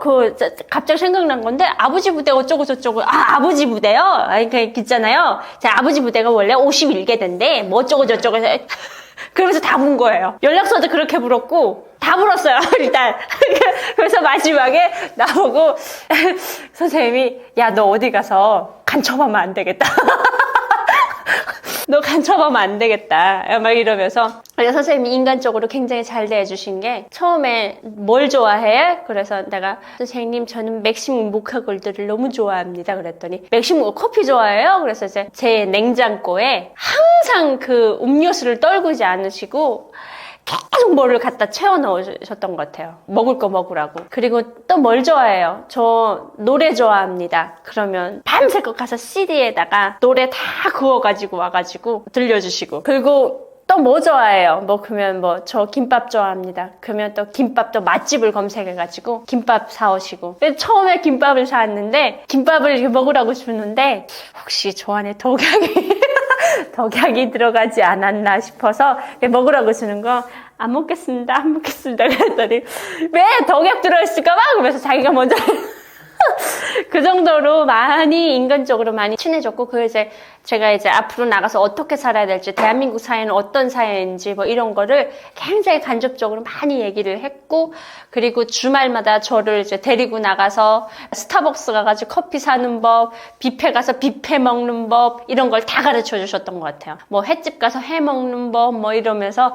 그래서 그 대한민국 문화를 간접적으로 조금씩이라도 경험을 시켜주느라고 저 따라서 이제 자기는 자기 와이프 쇼핑 나갈 때도 이렇게 안 따라다니는데 저를 데리고 이제 그 백화점 가가지고 옷도 사주시고 막 이러면서 엄청나게 저한테 잘해주셨었어요. 북한 식당에서 4년 반 동안 번 돈을 모두 버리고 나오셨는데 아깝진 않으셨나요?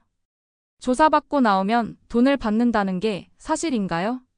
90일 조사를 이제 맨 마지막에 마치고 저한테 마지막 날에 이렇게 그 조사실로 나오래요. 그래서 나왔더니 제 앞에 돈을 이만큼 갖다 놓으시는 거예요. 그래서 제가 이게 무슨 돈입니까? 라고 했더니 이건 이때까지 수혜 씨가 나한테 준 정보값이라고. 그래서 대한민국이 수혜 씨한테 주는 이 정보값이라고 하면서 이거 잘 가지고 다녀요 라고 하면서 이제 돈 봉투를 주시는데 제가 그때 깜짝 놀란 게 뭐냐면 제가 북한 식당에서 4년 반을 일하면서 8,000불을 모았었거든요. 근데 이 8,000불을 제가 못 가져왔어요. 그래서 되게 그게 막 이렇게 마음에 걸렸었거든요. 근데 지금 그 선생님이 제 앞에 가져다 주신 돈이 거기에 몇 배는 되는 돈일 거예요. 그걸 보는데 되게 허무하더라고요. 내가 4년 반 동안 뭐 했나, 뭐 하고 왔나 싶어가지고. 그리고 또 한 번 깜짝 놀랐던 게 대한민국의 정보력이 이 정도였나 싶어가지고 연락처 얘긴데 연락처 소장 이름을 저보고 대래요. 그래가지고 연락처를 원래 얘기를 안 하겠다고 했는데 어쩌다 불었어요. 불다 보니까 그거를 어떻게 불었냐면 양성 학원 가기 전에 그 2년 동안 뭐 했어요? 그래서 군에 갔다 왔습니다. 했더니 군에 갔다 왔어요?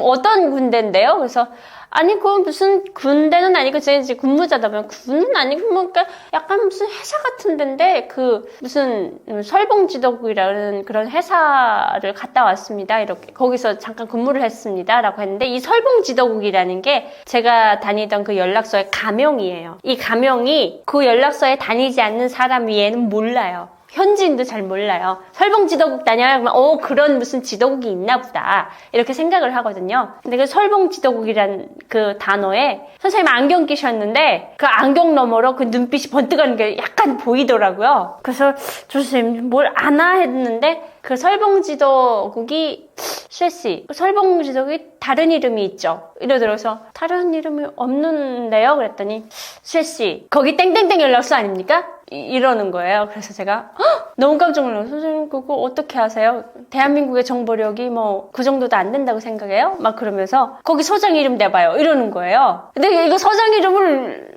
이제 그 서장 밑에서 이렇게 해서 글을 썼으니까 그때가 이제 그 연락소를 간두고 나온 지 7, 8년이 됐는데 소장 이름이 갑자기 생각이 안 나는 거예요. 세 글자 중에 두 글자까지 생각나는데 마지막 자가 생각이 안 나는데 일단 이게 지금 선생님이 이 정도로 치고 들어왔으니까 무서워서 얘기는 해야 되겠는데 정말 진심으로 이름을 모르겠는 거예요. 그래서 최인데 최봉법을 했다는데 선생님 치면서 막 웃으면서 최땡땡 씨요?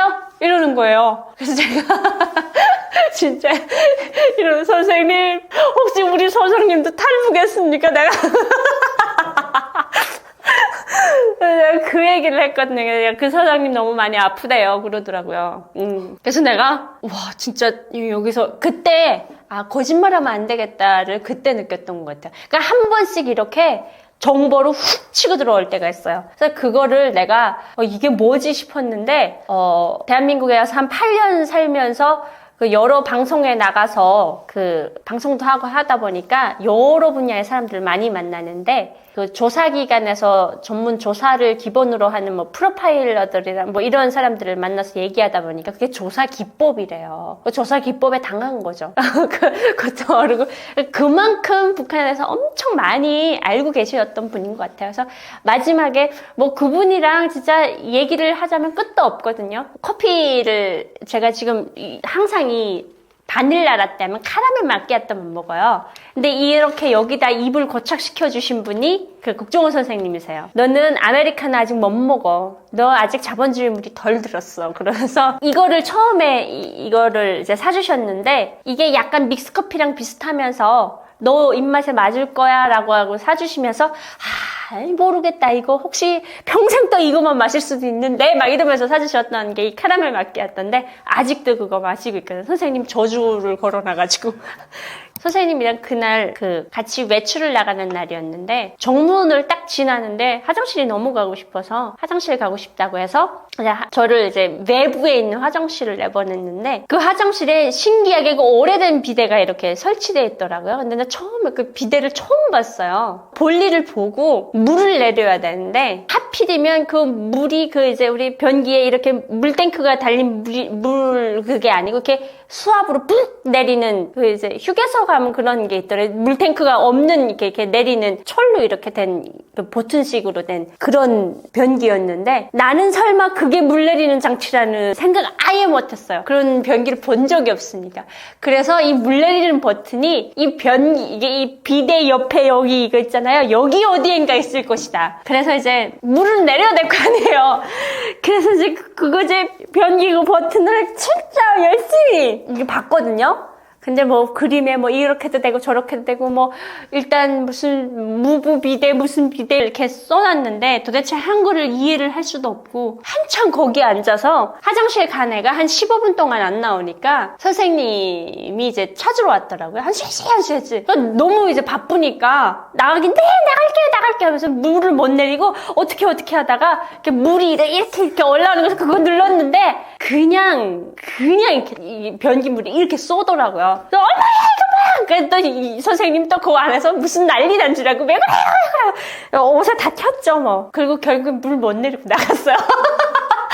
나갔는데 여기 이게 다 켰잖아요. 너 이거 왜 그래? 그래서 이상한 거 눌렀는데 너 혹시 비대물 맞았니? 그래가지고 그게 뭐냐고 그랬더니 우리나라에는 이제 그 비대가 설치되어 있는 화장실이 있다고 하면서 그게 이제 내가 이제 나가서 써보면 알게 될 거라고 막 그래서 결국에는 이제 그 비대랑 안 좋은 추억이 있었죠. 그래서 비대를 그렇게 저는 처음으로 대면을 했거든요. 그래서 국정원에서 변기물 벼락 맞고 막 그랬던 적도 있고 선생님 자체가 되게 저를 막 버거워하셨어요. 너무 이렇게 막 핑퐁 탁구알처럼 너무 튀니까 갑자기 그 조사를 하다가 선생님 저 너무 우울한데 산책하면 안 돼요? 그럼 선생님이 또 아이고 산책 나갑시다. 산책이 나간단 말이에요. 나가면 이제 그 국정원 그 건물 외벽이 유리로 되어 있어가지고 새가 굉장히 이렇게 와서 이렇게 부딪혀서 죽어요. 이렇게 뚝 떨어진단 말이에요. 그러면 이제 물어봐. 선생님 이 새는 왜 죽었어요? 선생님 이건 무슨 꽃이에요? 선생님이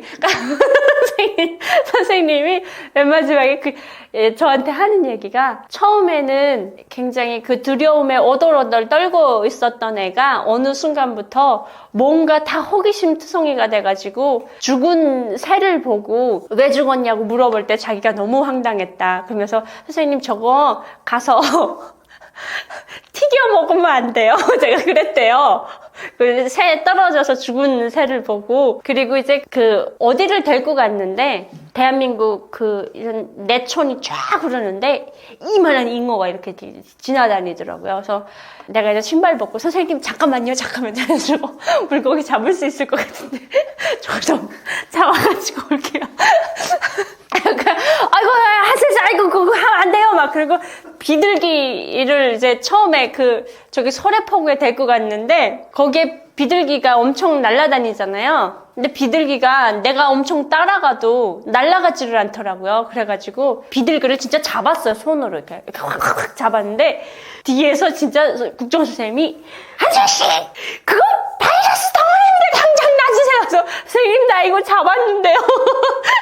이거 가서 잡아먹으면 안 돼요. 막 그런 레퍼토리가 너무 많아가지고 선생님이 마지막에 내가 너무 버거웠다고. 그러니까 근데 대신에 그 약간 두려움 절반에 자신감 없던 애가 자기랑 이렇게 막 얘기를 하면서 그 활발한 모습을 되찾는 거를 보면서 굉장히 보람을 느꼈다. 그 국정원 그 조사 기간 몇십 년 그 인생에 굉장히 인생의 나무래였다. 이렇게 얘기를 하시더라고요. 그래서 마지막에 정말 아빠처럼 아빠의 마음으로 진짜 엄청 많은 걸 챙겨주시고 그리고 저를 이제 떠나 보내셨어요. 하나원으로. 그래서 그때 그 90일 기간이 저한테는 그 국정원 그 90일 조사 기간이 없었으면 제가 대한민국에 이제 정착하는데 굉장히 어려움이 많았을 것 같아요. 왜냐하면 그때부터 처음부터 따뜻한 사람을 만나가지고 대한민국에는 이렇게 따뜻한 사람들이 사는 나라구나라고 믿고 정착을 했거든요. 그러다 보니까 그 국정원 선생님이 저한테 준 그 영향력은 진짜 그 지금 사는데 굉장히 그 자양분이 된 것 같아요. 그 정도로 선생님이 인생에 잊혀지지 않는 분이죠. 뭐 할 수가 없겠죠. 제가 맨날 국정원 선생님 디스하고 다니는데 한 번도 전화가 안 오세요. 너 나 그만해라 막 이럴 법도 한데 안 오세요. 제가 원래는 조사 기간이 예정되어 있기는 뭐 2주? 막 이 정도로 봤었던 것 같아요. 근데 그 전에 13명이 넘어온 이후로 제가 정말 대담하게 첫 번째로 넘어온 애였거든요. 그래서 그때 그 할아버지 선생님이 저를 딱 보면서 야, 이 강 큰 애가 누군지 얼굴 좀 보자고 오셨었거든요. 그래서 이제 그 북한 식당의 분위기를 13명이 간 다음에 북한 식당에서 어떤 조치를 취했고 지금 뭐 그런 거에 굉장히 민감한 그 정보들을 제가 다 갖고 왔었거든요. 그거 첫 번째고, 그리고 그거만 하면 돼요. 근데 알고 봤더니 얘가 연락처에도 있었대요. 그러면 이게 조사기관이 조금 더 생각해볼. 근데 보니까 아빠도 또 이상한 데 있었어요. 또 해보니까 친척 가족 중에도 팔 때가 있어요. 그러다 보니까 이제 조사기간이 거의 90일 만기가 된 거죠. 근데 처음에 들어오셨을 때부터 그 얘기 하셨어요. 너 90일 받아야 된다고. 90일, 너는 90일 받아야 된다. 그래서 왜 나는 90일 받아야 됩니까? 라고 하니까 너는 특별하게 넘어온 케이스라 다른 사람들이랑 똑같이 생각하면 안 돼. 그랬었거든요. 그래서 다른 분들이랑 아예 분리를 해서 저는 층이 아예 다른 층에다가 갖다 놓고. 애국가는 언제 처음 들어보셨나요? 아침에 밤새껏 못 자고 해가 이렇게 동틀 무렵에 정말 깜빡 잠이 들었는데 갑자기 스피커에서 그 징 소리 알죠? 피디님 쫙 하더니 동해물과 깜짝 놀라서 깨가지고 이게 뭔 소리야 하고 봤더니 그 애국가더라고요. 그 애국가를 오전 6시랑 저녁 10시에 틀어줘요. 저녁에 부르는 애는 남자애가 불러서 되게 듣기가 좋아요. 아침에 일어날 때는 합창으로 하는데 진짜 그 노래를 맨날 6시에 듣는데 진짜 나 진짜 저거 좀 꺼주면 안 돼요. 그 정도로. 그래서 그 애국가를 나도 모르게 외웠던 것 같아요. 그래서 이제 하나원에 도착했을 때 국기에 대한 경례를 처음으로 했거든요. 그때 정체성 혼란 두 번째가 왔는데 뭐야 내가 굴복한 거야, 내가 변절한 거야 막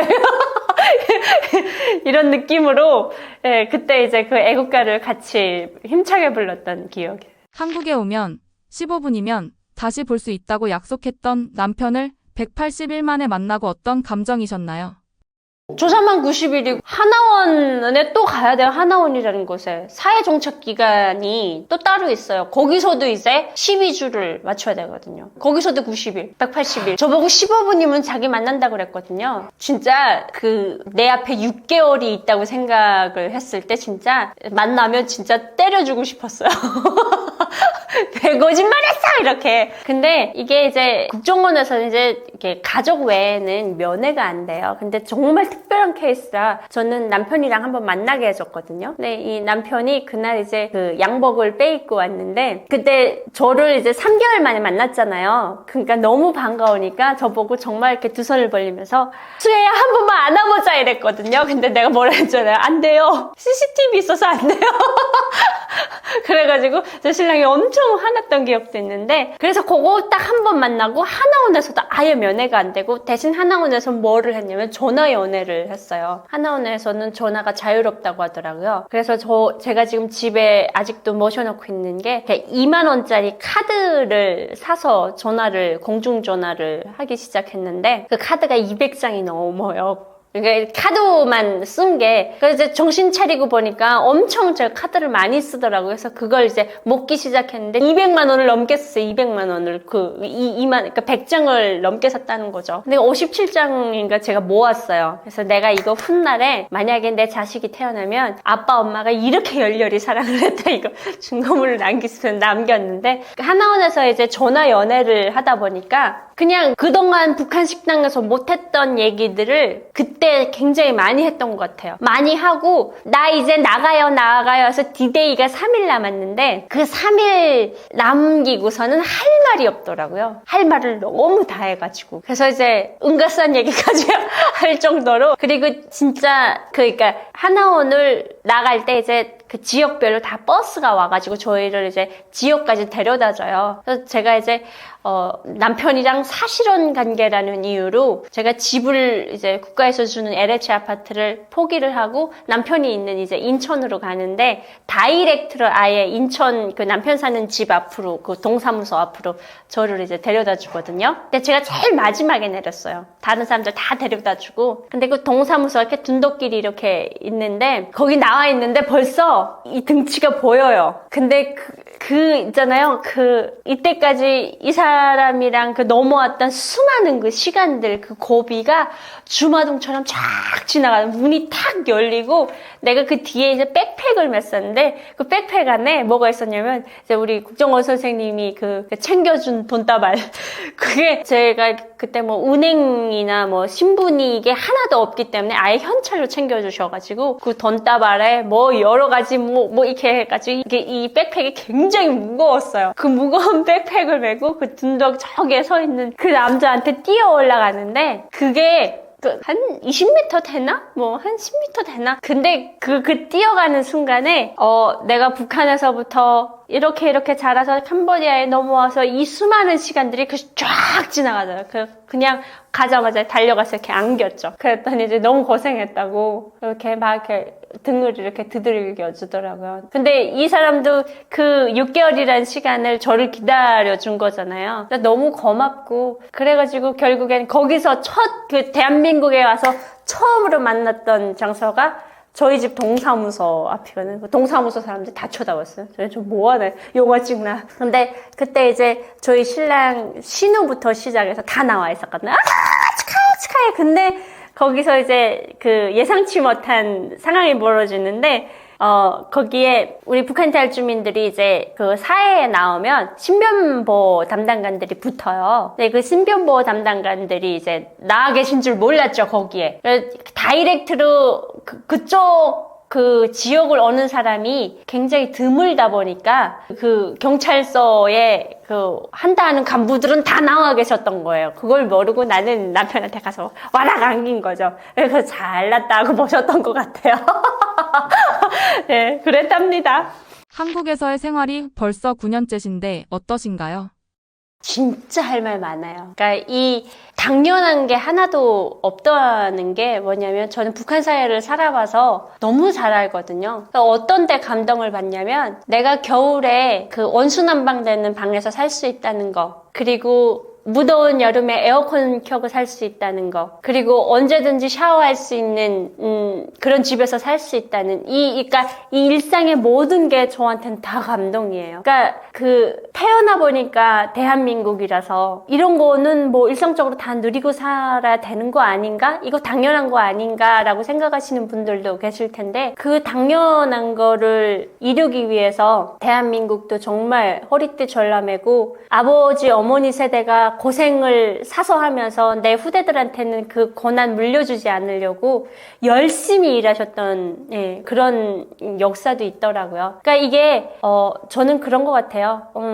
북한의 부모들이라고 왜 자식들한테 이렇게 좋은 거 물려주고 싶지 않겠어요. 근데 거기는 지금 딱 그 얘기인 것 같아요. 나라를 잘못 만난 것 같아요. 그래서 이게 나라의 주인이 국민이냐 국민이 아니냐를 이제 보면, 그것 때문에 이제 이 국민의 삶의 질이 차이 나는데, 이거를 이루기 위해서 수많은 투쟁과 그런 거를 이제 마다하지 않으시고, 우리 대한민국 선배들이 그렇게 열심히 살아오셨고, 그거를 보면 이 대한민국의 후대들은 정말 복받았다. 나도 만약에 대한민국에서 이렇게 태어나서 이런 삶을 눈 뜨자마자 이렇게 겪었으면 저도 모를 일이거든요. 근데 북한이라는 사회를 살았잖아요. 그러다 보니까 와닿는 게 다른 사람들보다 배로 큰 거예요. 그래서 가장 내가 감사한 게 나의 남편한테 감사하다라고 처음에 얘기를 하거든요.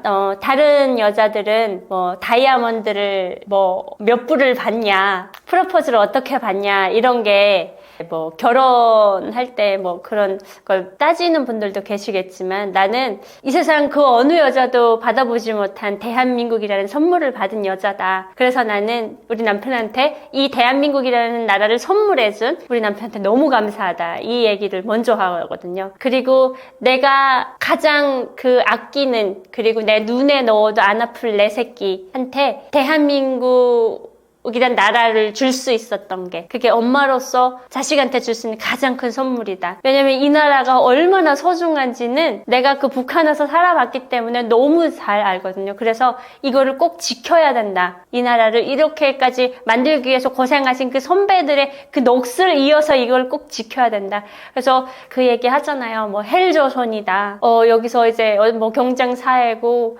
물론 그런 고민도 있겠지만 이 원초적인 이 대한민국이란 그러니까 이 근본 자체가 자유민주주의 국가 아니니까 대한민국이잖아요. 이 대한민국에 태어난 것만 해도 축복이다. 나는 그래서 그 오늘 영상 보시는 분들께서 영상 보시면서 조금이라도 내가 대한민국에 태어나서 정말 다행이다 이런 생각을 잠시나마 좀 해주셨으면 생각이 듭니다. 북한에서 해외 파견 미녀로 선발되는 기준은 무엇인가요? 그 딱 메모적으로는 160 이상, 나이는 17세에서 23세 이하, 그리고 너무 이제 북한에선 그 얘기 하거든요. 담벼락에 던진 두부모처럼 생기면 안 된다. 네, 국가밥 먹고 양심 없이 생기면 절대 못 나간다. 그러니까 약간 메모적으로 되게 예뻐야 돼요. 문제는 어떻게 예뻐야 되냐면 나라마다 특성이 있어요. 그래서 내 눈엔 안 이쁜데 그 나라 나가면 먹히는 얼굴들이 있대. 북한에서 생각하는 미인상은 우리 리설주 알죠? 김정은 와이프. 약간 동글동글하고 복스럽고 이런 거를 되게 선호를 해요. 근데 이제 북한 기준으로 그렇게 뽑혀서 내가 있는 식당에 나가잖아요. 캄보디아 식당에 그런 애들이 딱 나가면 대한민국 분들이 대번에 뭐라고 하시냐면 보름달들이 나왔네 이렇게 얘기를 해요. 미의 기준이 다른 거죠. 그래서 그 캄보디아 총지배인은 알아요. 대한민국 분들이 어떤 스타일을 좋아한다는 걸 알아가지고 그분이 뽑는 애들 보면 진짜 신기하게 비슷하게 닮은 점이 많아요. 내 뒤에 후배가 하나 따라왔는데 피디님 아마 보시면 둘이 약간 비슷해 분위기가 이게 느껴지거든요. 그런 애들만 쫙 뽑아다 놨어요. 거기는. 그리고 이제 중국은 약간 화려하게 생긴 여잔데 너무 잘생겼어. 이런 스타일도 많이 나가고. 그리고 어느 쪽에 가면 굉장히 작고 이렇게 큐티한 애들을 뽑아놓은 데도 또 따로 있어요. 이런 거 이제 다 보면 그 나라만의 그 특성 있는 그 생김새들이 다 있거든요. 그래서 그 생김새를 보고 그리고 기량을 봐요. 기량을 보는데 일단 무조건 한 가지의 음악적 재능은 갖고 있어야 돼요. 내가 뭐 아코디언을 한다든지 키보드를 한다든지 아니면 기타를 한다든지 뭐 노래를 한다든지 이게 다 있거든요. 춤을 춘다든지 이런 걸 다 이제 맞춰가지고 결국에는 이제 그 음악적 재능 그리고 인물 그리고 키, 나이 여기까지가 학교에서 이제 가르칠 수 있는 조건이에요. 그리고 이후에는 그때는 학교 측 책임이 아니거든요. 그때는 이제 내 토대 문제인 거예요. 요거 네 가지 합쳐놓고 거기에 플러스 뭐가 되는 내 신분, 내 계급, 나의 토대까지 보아서 여기서 여기까지 합격이다 하면 그때는 이제 내가 나갈 가능성이 거의 99%. 근데 마지막 1%는 뭐냐면 혹시라도 이게 일이 안 돼가지고 비자까지 다 나왔는데 여권이랑 비자까지 다 나왔는데 이제 대한민국에서는 여권을 누구나 구청에 가면 신청을 할 수 있잖아요. 북한은 여권을 누구나 가질 수 없는 걸로 되어 있어요. 외국에 나가본 사람만 가질 수 있는 게 여권이거든요. 그 비자까지 신청이 다 됐는데 못 나가는 경우가 있어요. 왜냐면 회사가 망해가지고. 그러면 이제 어머니들이 그런 얘기를 하거든요. 비행기 문고리 잡을 때까지는 누구도 믿지 마라. 그때까지는 나간 게 아니다. 그래서 이제 뭐 우스갯소리로 엄마들이 부정 탄다고 우리 딸이 비자까지 다 받고 지금 대기 상태에 있어. 이 얘기를 안 해요. 나가기 전까지 안 하거든요. 부정 탄다고 해가지고. 그래서 딱 나간 다음에 우리 딸이 다 갔어. 이렇게 얘기를 하더라고요. 근데 저도 이제 뭐 비행기 문고리 잡기 전까지는 내가 다 갈 수 있을까를 항상 생각을 했던 것 같아요. 그러니까 북한 식당 종업원으로 나가려면 그 네 가지 조건에 뭐 키, 인물, 그리고 뭐 기량, 뭐 그런 거를 다 갖추고 거기에 플러스 내 신분까지 갖춰서 거기에 여권 같이 합쳐서 비행기 문고리 잡는 순간까지 누구도 긴장의 끈을 놓지 마라. 전쟁이죠, 전쟁. 네, 그렇게 해서 나갑니다. 북한에서 좋은 대학을 나온 여자는 왜 해외에 못 나가게 할까요? 김정일이 그 이제 방침이라고 하죠. 국가가 그러니까 뭐 그 사람 기준에는 졸업을 졸업시켜가지고 국가가 공부시킨 인재들을 그런 이제 막노동판에 내보낼 수 없다. 예. 그래서 대학 졸업생들은 절대 못 나가요. 그리고 이제 그 음악 전문 양성기관에서 어릴 때부터 자란 친구들도 있어요. 뭐 금성학원이나 무슨 금성 제2고등이거나 뭐 이런 애들도 다 못 나가요. 그 정도로 규제가 이제 계속 왔다 갔다 하긴 하는데 기본적인 원칙을 보면 거의 그렇게 전문적으로 배운 애들을 거의 안 내보내요. 자기네 인재들을 다 밖으로 내돌리면 안 된다 해가지고. 그래서 정말 슬프게 모란봉 악단이나 무슨 북한이 국가행사에 동원시키는 그런 악단들의 모든 친구들은 해외로 나가는 길이 거의 막혔을 거예요. 못 나가죠. 그 친구들은 너무 신분이 높아가지고 못 나가죠. 네. 800명 중에 1명으로 선발되셨는데 뽑힌 이유도 들으셨나요? 그때 마지막 조로 딱 들어갔는데 지배인이 그 10명 중에 그러니까 10명이 딱 들었으면 제가 지금 첫 번째 들었으니까 제가 제일 1번 서고 이렇게 10명이 쭈러니 섰을 거 아닙니까? 저 10번부터 물어봐요. 너는 몇 살이야? 너 특기가 뭐야? 뭐 그러면서 이제 어떤 애는 뭐 노래도 시켜보고 넌 뭐 했어? 그랬더니 저 춤췄습니다. 어떤 애가 이제 지배인 동지 저 춤췄습니다. 그러니까 그래? 나오라. 춤 한번 춰보라. 여기서 말입니까? 한번 춰보라 그랬더니 이제 춤을 추는데 약간 이 친구는 그 이제 케이팝 이런데 빠진 친구인가 봐요. 막 약간 이상하게 엉덩이 휘두르고 막 이러면서 이제 춤을 추니까 갑자기 지배인이 그 정지배인이 그거 태폐적인 춤이라고 북한에서 알아주지 않거든요. 그러니까 그런 거 추면 일단 잡혀가요. 근데 이게 이 친구가 무슨 똘끼가 발동했는지 모르겠는데 그 총지배인 앞에서 자기 춤춘다고 어릴 때부터 춤춘 친구래요. 그러니까 이제 현대무용 했다 그래요. 그러니까 거기 이제 북한에 이제 왕제산 경호막단이라고 있는데 그 애들이 이제 현대무용 하는 애들이거든요. 근데 그러니까 약간 그 우리 손년자가 하는 리듬 체조에 그 율동이 같이 받쳐 그 춤을 보여주니까 저희 남편이 줌바 댄스라고 그러던데 그런 류의 춤을 추는 애들이 좀 있거든요. 근데 걔가 딱 나오더니 옷을 탁 집어던지더니 이제 지배인 앞에서 막 엉덩이 이쪽으로 쓸려 저쪽으로 쓸려 이러면서 돌아가니까 지배인이 진짜 표정이 갑자기 이렇게 웃고 있던 사람이 이렇게 쏘아보더라고요.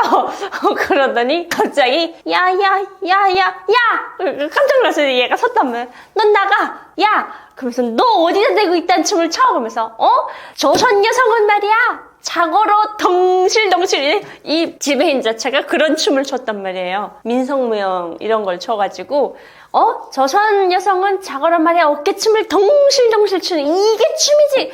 그 어디서 이딴 개수작을 부리고 쓴다 그래가지고 이제 걔는 나가고 그래서 되게 분위기가 살벌했었어요.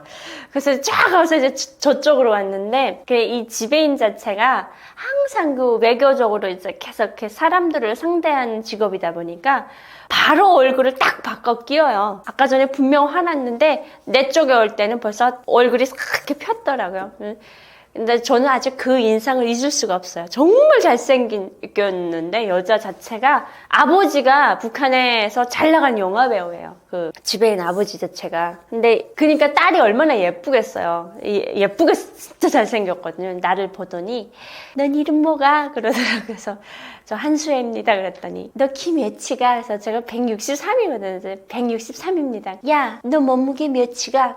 제가 그때 한 50kg인가 나갔었는데 50kg인 것 같습니까? 너 가서 저울 가져오라. 그래서 이제 그 선생 시켜가지고 저울을 딱 올렸는데 바로 딱 올라갔는데 진짜 딱 50kg 딱 나오니까 다 애들이 다 이제 자기 그 몸무게를 숨기고 싶어요. 저는 45kg입니다. 이렇게 얘기를 하는데 정말 순수하게 50kg 나갔는데 정말 50kg 나오니까 그렇구나 그러면서 내가 딱 보기 좋다야 그러면서 너 이따가 나 좀 따로 만나자 이렇게 얘기를 한 거예요. 그러면서 다 나가보라 이렇게 했는데 진짜 따로 이제 만나더니 너 나랑 캄보디아 갈래? 이렇게 물어보더라고요. 그래서 내가 제가요?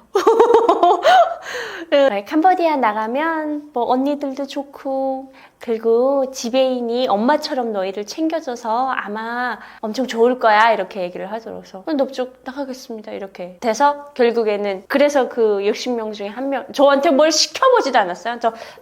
넌 전공이 뭐가? 그래서 제가 저 성하겠습니다 그랬더니 그 이만한 그 눈 이만했던 양성지도원이 이렇게 지배인 동지한테 이렇게 지배인 동지 뭐 어쩌고저쩌고 얘기를 하더라고요. 그래서 무슨 말인지 몰라요.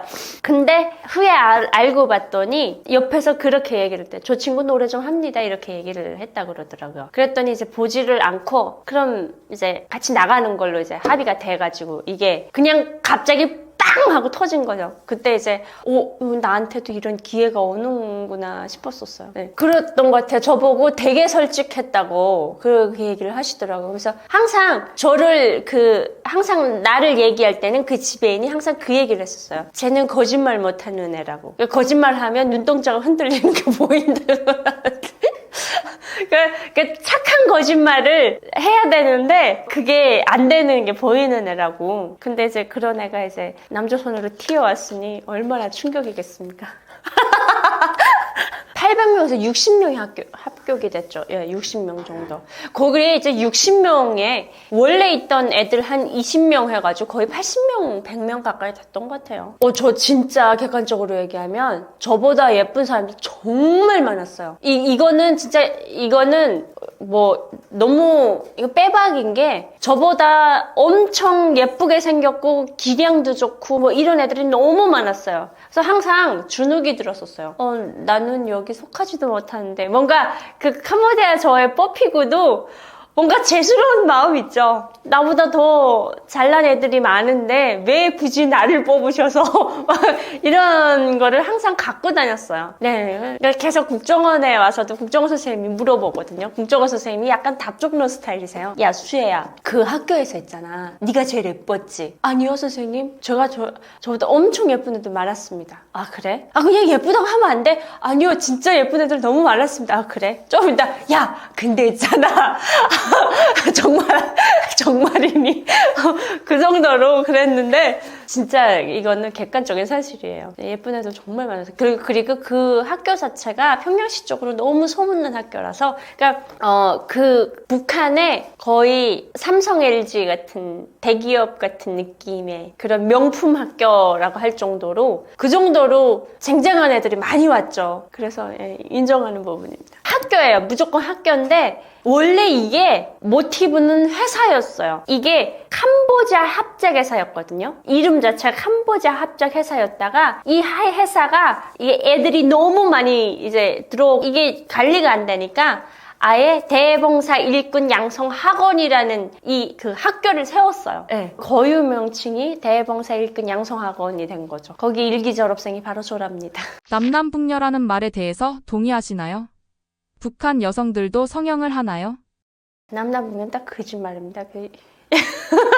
그거 옛날 얘기고요. 이게 그러니까 모르겠어요. 옛날에는 어떨지 모르겠는데 지금은 대한민국 여성분들 못 따라가요. 못 따라가고 피부에서 일단 안 되고 거원 있어요. 북한에서 성형은 하긴 하거든요. 쌍꺼풀 수술이나 코 수술이나 뭐 이런 거를 야매로 하긴 해요. 근데 그러니까 이렇게 막 보편화가 되어 있지 않다 보니까 자연스러움을 추구하는 사람들이 그냥 그대로 예쁜 막 이렇게 딱 찍어 놓은 듯이 예쁜 게 아니고 보면 볼수록 예쁜 벌매들이 굉장히 많기는 해요. 근데 이제 세월이니까 이제 이 과학기술의 힘 앞에서는 이게 내추럴이 어떻게 잽이 안 되거든요. 그래서 우리가 항상 이제 북한 식당에 나와서 하는 얘기가 우리끼리도 그래요. 남남북녀 무슨 언제 옛날 얘기냐. 왜냐면 거기에 오는 그 대한민국 여성분들을 너무 많이 봤으니까 우리 스스로가 남남북녀는 거짓말입니다 하고 부정을 해요.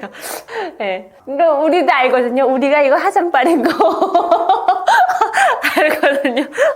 네, 엄청 많이 하죠. 그리고 막 예쁘게 옷 막 나시 입고 이렇게 딱 이제 그 더운 나라니까 들어오면서 막 머리 막 꺼불꺼불하고 그것도 말도 되게 접대 운동무 이렇게 얘기하는 언니 이렇게 됐어. 나보다 언니인데 자꾸 나보고 언니라고 그런 거를 보면서 뭔가 이 세련미 그리고 그러니까 노련미 이런 거를 무시를 못 하겠더라고요. 그래서 예쁘신 분들이다 보니까 다 용서가 된다.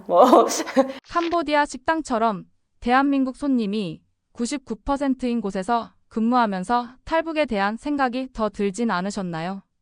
근데 그게 이제 탈북으로 이어진다고는 얘기는 못 하는데 약간 나도 저 여자처럼 저기서 태어났으면 얼마나 좋았을까는 생각을 해요. 거기까지는 누구나 다 생각을 할걸요? 근데 대신에 이거를 실천으로 옮기냐 옮기지 못하냐가 이제 문제인데 한 번씩은 다 그런 생각을 할 거예요. 나도 저 여자처럼 저런 나라에서 태어났으면 얼마나 좋았을까? 그럼 자유롭게 남자친구랑 같이 뭐 어디 해외여행도 갈 수 있고 그런 자유에 대해서 그분들을 보면서 간접적으로 이제 굉장히 갈망을 많이 하죠. PD님 한번 인터넷에 캄보디아 평양냉면관 백강숙이라고 한번 찾아보세요. 그 친구가 대한민국 실시간 실검 1위에 올랐던 친구예요. 김태희 그 친구가 저랑 절친이었거든요. 저랑 나이가 같아요. 근데 얘는 선배로 나가 있었어요. 나보다 4년 먼저 나가 있었거든요. 이 친구 보겠다고 비즈니스 꿈꾸는 정신 나간 회장님들 몇 분 계셨고 이 친구 말고 또 은하라는 친구가 있어요. 장구 치는 김은하라는 친구가 있는데 또 이 친구도 또 엄청난 메리트가 있는 친구인데 이 둘이가 투톱이었어요. 투톱. 간판이었거든요. 그래서 얘네 둘이 없으면 매출이 왔다 갔다 할 정도로 그 정도로 이 친구들이 엄청난 그 일조를 한 친구들이에요. 그래서 얘네가 8년을 있었어요. 둘 다 8년 있었거든요. 그래서 얘네 17살에 나와가지고 북한 들어갈 때 26살에 들어갔어요. 그러니까 거의 이제 그 젊은 청춘을 거의 캄보디아에서 썩히고 이제 들어가다 보니까 왜냐면 캄보디아에서 그 이제 남성분들이 와가지고 강숙씨, 운하씨 술 이렇게 술 따라주면 막 보들보들 이런 데서 등등 떠받들리면서 살다가 북한에 딱 들어갔는데 북한은 그런 여자를 이렇게 우대하는 그런 사회가 아니거든요. 우리 강수 씨가 우울증 왔다고 그러더라고요. 너무 힘들어가지고. 왜냐면 어릴 때부터 그렇게 살았으니까. 그 북한 사회를 경험을 못한 친구잖아요. 그래서 제가 그랬죠. 남조선 오빠들 진짜 너무하신 거 아닙니까? 왜냐면 이 대한민국 남자들이 이제 그 강숙이 너무 떠받들어주고 이러니까 본인도 모르는 그런 이제 자신감이 붙었던 거죠. 네. 그래서 많이 힘들었다고 그러더라고요. 강숙이가 엄청 이쁘다 보니까 북한에서도 이제 소문이 났었어요. 그 캄보디아 식당에는 엄청 예쁜 친구인데 그래서 손자리가 많이 들어왔다. 손 보고 다 태빵. 왜냐면 남자들이 도대체 이 여자를 데리고 살아가지고 생활력 하나도 없고 이러다 보니까 계속 이제 불합격을 맞으니까 그냥 대차게 차이는 이런 말도 안 되는 일이 일어나는 거예요. 대한민국에 아마 그 강숙이가 왔으면 유명 연예인이 와가지고 강숙이한테 반해가지고 대한민국 연예인 1% 들어간다고 그랬어. 그 정도로 그랬던 친구인데 나라 잘만 만나서 그게 너무 속상해요. 이 얘기는 방송 역사상 제가 처음 한 얘기일 겁니다. 그 뒤에 들어온 친구가 얘기를 해줬거든요.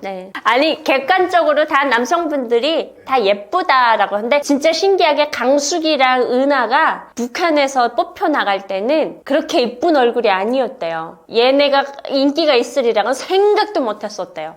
저희 진짜 어떤 일까지 있었는지 알아요? 나가가지고 안녕하십니까 했더니 아니 너 말고 강숙이 좀 데리고 와봐. 은하 좀 데리고 와봐. 한수혜님 공연 영상이 올라와 있던데 보실 때 어떠셨나요? 그 영상 저보다 먼저 탈북했습니다. 저는 이 영상이, 그러니까 이게 이제 북한 이런 게 이제 자유롭지 못하니까 내 영상이 무슨 유튜브에 올라와 있다는 거 전혀 상상도 못 했거든요. 근데 국정원에서 먼저 이 영상을 찾아주신 거예요. 국정원 조사를 받다가. 이건 너 아니어서, 엄마, 선생님, 이거 왜 이게 왜 있습니까? 그래, 이거 누가 찍었습니까? 야, 거기 관광 갔던 사람이 찍었겠지? 그러더라고요. 그래서, 그런가 보다 했는데, 이 영상이 어떻게 뜨게 됐냐면, 제가 이제 만나러 갑니다. 나가서 제 사연을 알리고, 그러니까 네티즌들이 다 찾아본 거예요. 혹시 캄보디아? 누구지? 하면서 찾아봤는데, 이 영상이 이제 갑자기 이렇게 탁 떠가지고, 갑자기 조회수가 원래 10,000몇 회밖에 안 나왔던 영상이 지금 200몇 만에 나왔죠. 300명. 뭐 진짜요? 오 마이 갓. 예, 그래가지고 이분 아마 떡선하셨어요. 예, 그래서 이게 영상이 떴고 간판이 원래 운하였는데 썸네일 간판이 운하에서 저로 바뀌었답니다. 네, 제가 연락을 했었어요. 이제 만나러 갑니다. 그래서 그 영상을 좀 쓰고 싶은데 이게 저작권이 있어서 혹시 한시혜님 여쭤볼 수 있냐고 그래가지고 이제 제가 댓글을 달았죠. 안녕하십니까, 옥토키 한시혜입니다. 혹시 영상 좀 가져다 쓸 수 있을까요? 그런가? 그 채널 주인님이 언제든지 가져다 쓰시오. 무조건 드리겠습니다. 그래서 이제 갖다 썼죠. 그분 얼굴도 한 번도 못 뺀 분인데 정말 이게 일이 되자니까 제가 나갔을 때 2015년까지는 영상 촬영 다 가능을 했었거든요. 근데 2016년부터 영상 촬영을 금지를 시켜요. 북한 식당에서, 저희 식당에서. 그래서 2016년 영상이 거의 없어요, 저한테. 그래서 그 뒤에 들어온 친구들의 영상이 제 후배도 지금 들어와 있는데 그 후배 영상이 거의 인터넷에 안 올라와 있어요. 찾기가 어렵거든요. 그러니까 왜냐면 영상 다 금지시켰으니까. 근데 저는 이제 일이 그만하면 잘 풀린 거죠. 왜냐면 그 식당에 있었던 거를 영상을 통해서 증명을 하게 됐으니까. 그래서 아마 그래서 더 그 팬분들이 더 열광하고 응원해 주시지 않았나. 네, 그 생각도 해봅니다. 아, 돌아가고 싶다. 옛날이요.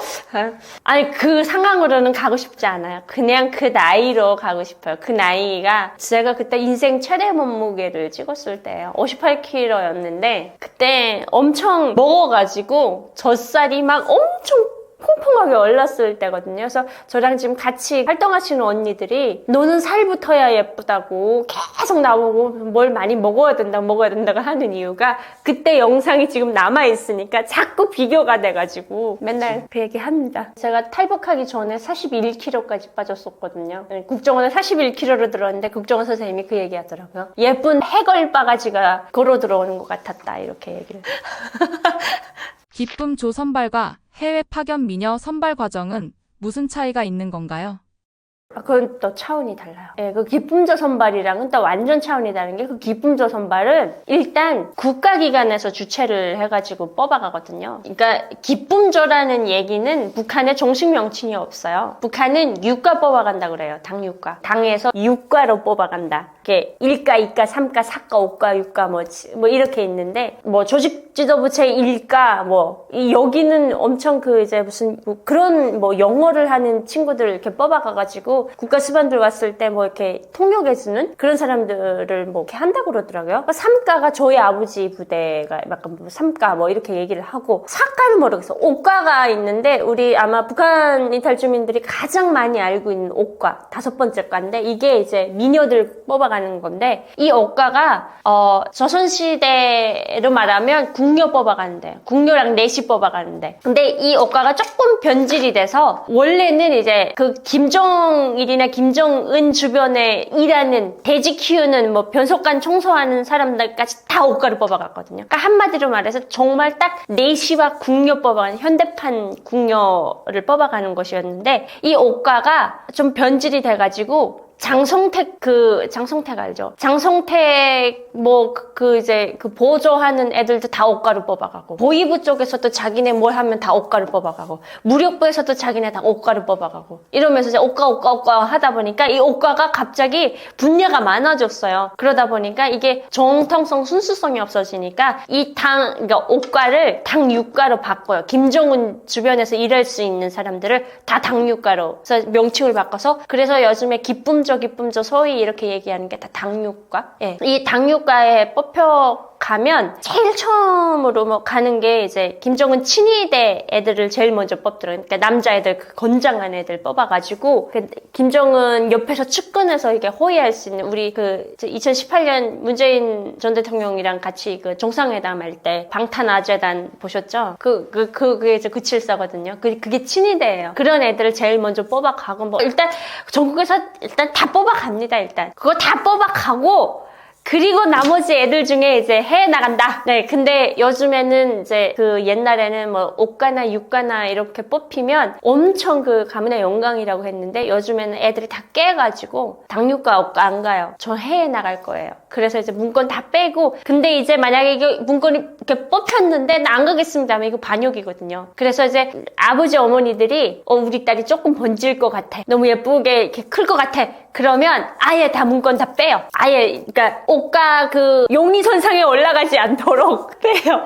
요즘에 그런 추세예요. 그래서 저희 학교에도 그 중앙대 재정격리부에서 이제 옷가법으로 많이 왔었거든요. 애들이 벌써 그 재정격리부 차가 앞에 02가 붙었어요. 그 차가 딱 들어오면 몽땅 다 숨어버렸어요. 어디 간지 몰라요. 근데 그 옷가 가는데도 이제 규칙이 있는 게, 이 옷가나 육가나 그 당중앙위원회에서 근무하는 사람이 있으면, 한 사람이라도 있으면 다른 사람이 거기 같이 못 들어가요. 그래서 저는 이제 그 무력부 옷가도 뽑혀봤고, 당중앙 옷가, 육가도 뽑혀봤는데, 당육가에는 제가 못 가는 이유가 저희 삼촌이 계셔서 못 가고, 정말 당당하게 그 학교에 온 그 옷가 뽑으러 온 지도원한테 이렇게 나가는데, 야야야, 너 서서서, 너 어디야, 너 앉아. 막 그래서 제가 이제 뽑혔는데, 간택인지 이제 뽑혀서 선택을 당했는데, 제가 딱 이렇게 얘기했거든요. 저 거기에 일하는 사람이 있다고, 없으면 너 가만 안 둬, 거짓말하면 가만 안 둬. 그래서 있다고 해서 저희 삼촌 이름을 대고 그 자리에서 신원조회가 돼가지고, 그래서 거기서 풀려났고, 무력보호과는 학교를 딱 졸업하고 이제 뽑혔다가 결국에는 탈락이 돼가지고, 제 키가 163인데 165부터 거기는 이제 합격이 돼요. 그리고 뭐 그 북한에 지금도 있나? 그 사람이 엄청 그 김정각이라고 한 총참모부장이 무슨 날려와가지고 봤거든요. 마지막에는 이제 탈락이 돼가지고, 결국에는 제가 이제 연락서로 가게 된 계기가 그게 탈락이 되면서 그쪽으로 가게 된 거예요. 다 뽑혀봤는데 부질없는 짓입니다. 탈락됐다는 게 그게 팩트입니다. 그래서 그 기쁨 좀, 그래서 아니요, 저는 가본 적이 없어요. 거기는 그 신체 검사를 정말 빡세게 해요. 그 당뇨과 가거나 옷과 가거나 하면 여자들이 그 처녀성 검사 뭐 이런 걸 얘기를 하는데, 처녀성 검사가 그러니까 약간 이렇게 성병을 버는 것 같은데, 의사들이 되게 겁을 그렇게 많이 줘요. 너 처녀야 아니야, 너 뭐 남자랑 잡았어, 뭐 이렇게 얘기를 하거든요. 근데 그거를, 그러니까 그 북한 사회는 되게 이제 약간 유교적, 봉건적인 사회가 아직 있다 보니까 그런 걸 되게 이렇게 막 상폐하게 감추려고 한단 말이에요. 근데 그거를 이제 물어보니까 지레 겁을 먹고 애들이 저기 뭐 그런 산부인과 검사를 간대. 그러면 내가 처녀가 아닌가, 뭐 맞는지 이거를 확인하려고 하는구나, 이렇게 애들이 이제 생각을 하다 보니까 나와가지고 이제 한간에 소문이 퍼지기는 처녀성 검사를 한다. 원래는 성병 검사가 맞는 거죠. 근데 이제 처녀성 검사를 했다, 뭐 어쩌다. 저도 한때 8번 올라갔던 것 같아요. 신체 검사하느라고. 네. 더 업그레이드 된 버전으로 보는 거죠. 그러니까 약간 순결한 마음으로 가야 되는 곳은 옷가고, 돈 벌러 나가는 거는 해외고. 그러니까 이게 차원이 좀 다른 것 같아요. 선발되고 싶어 하진 않죠.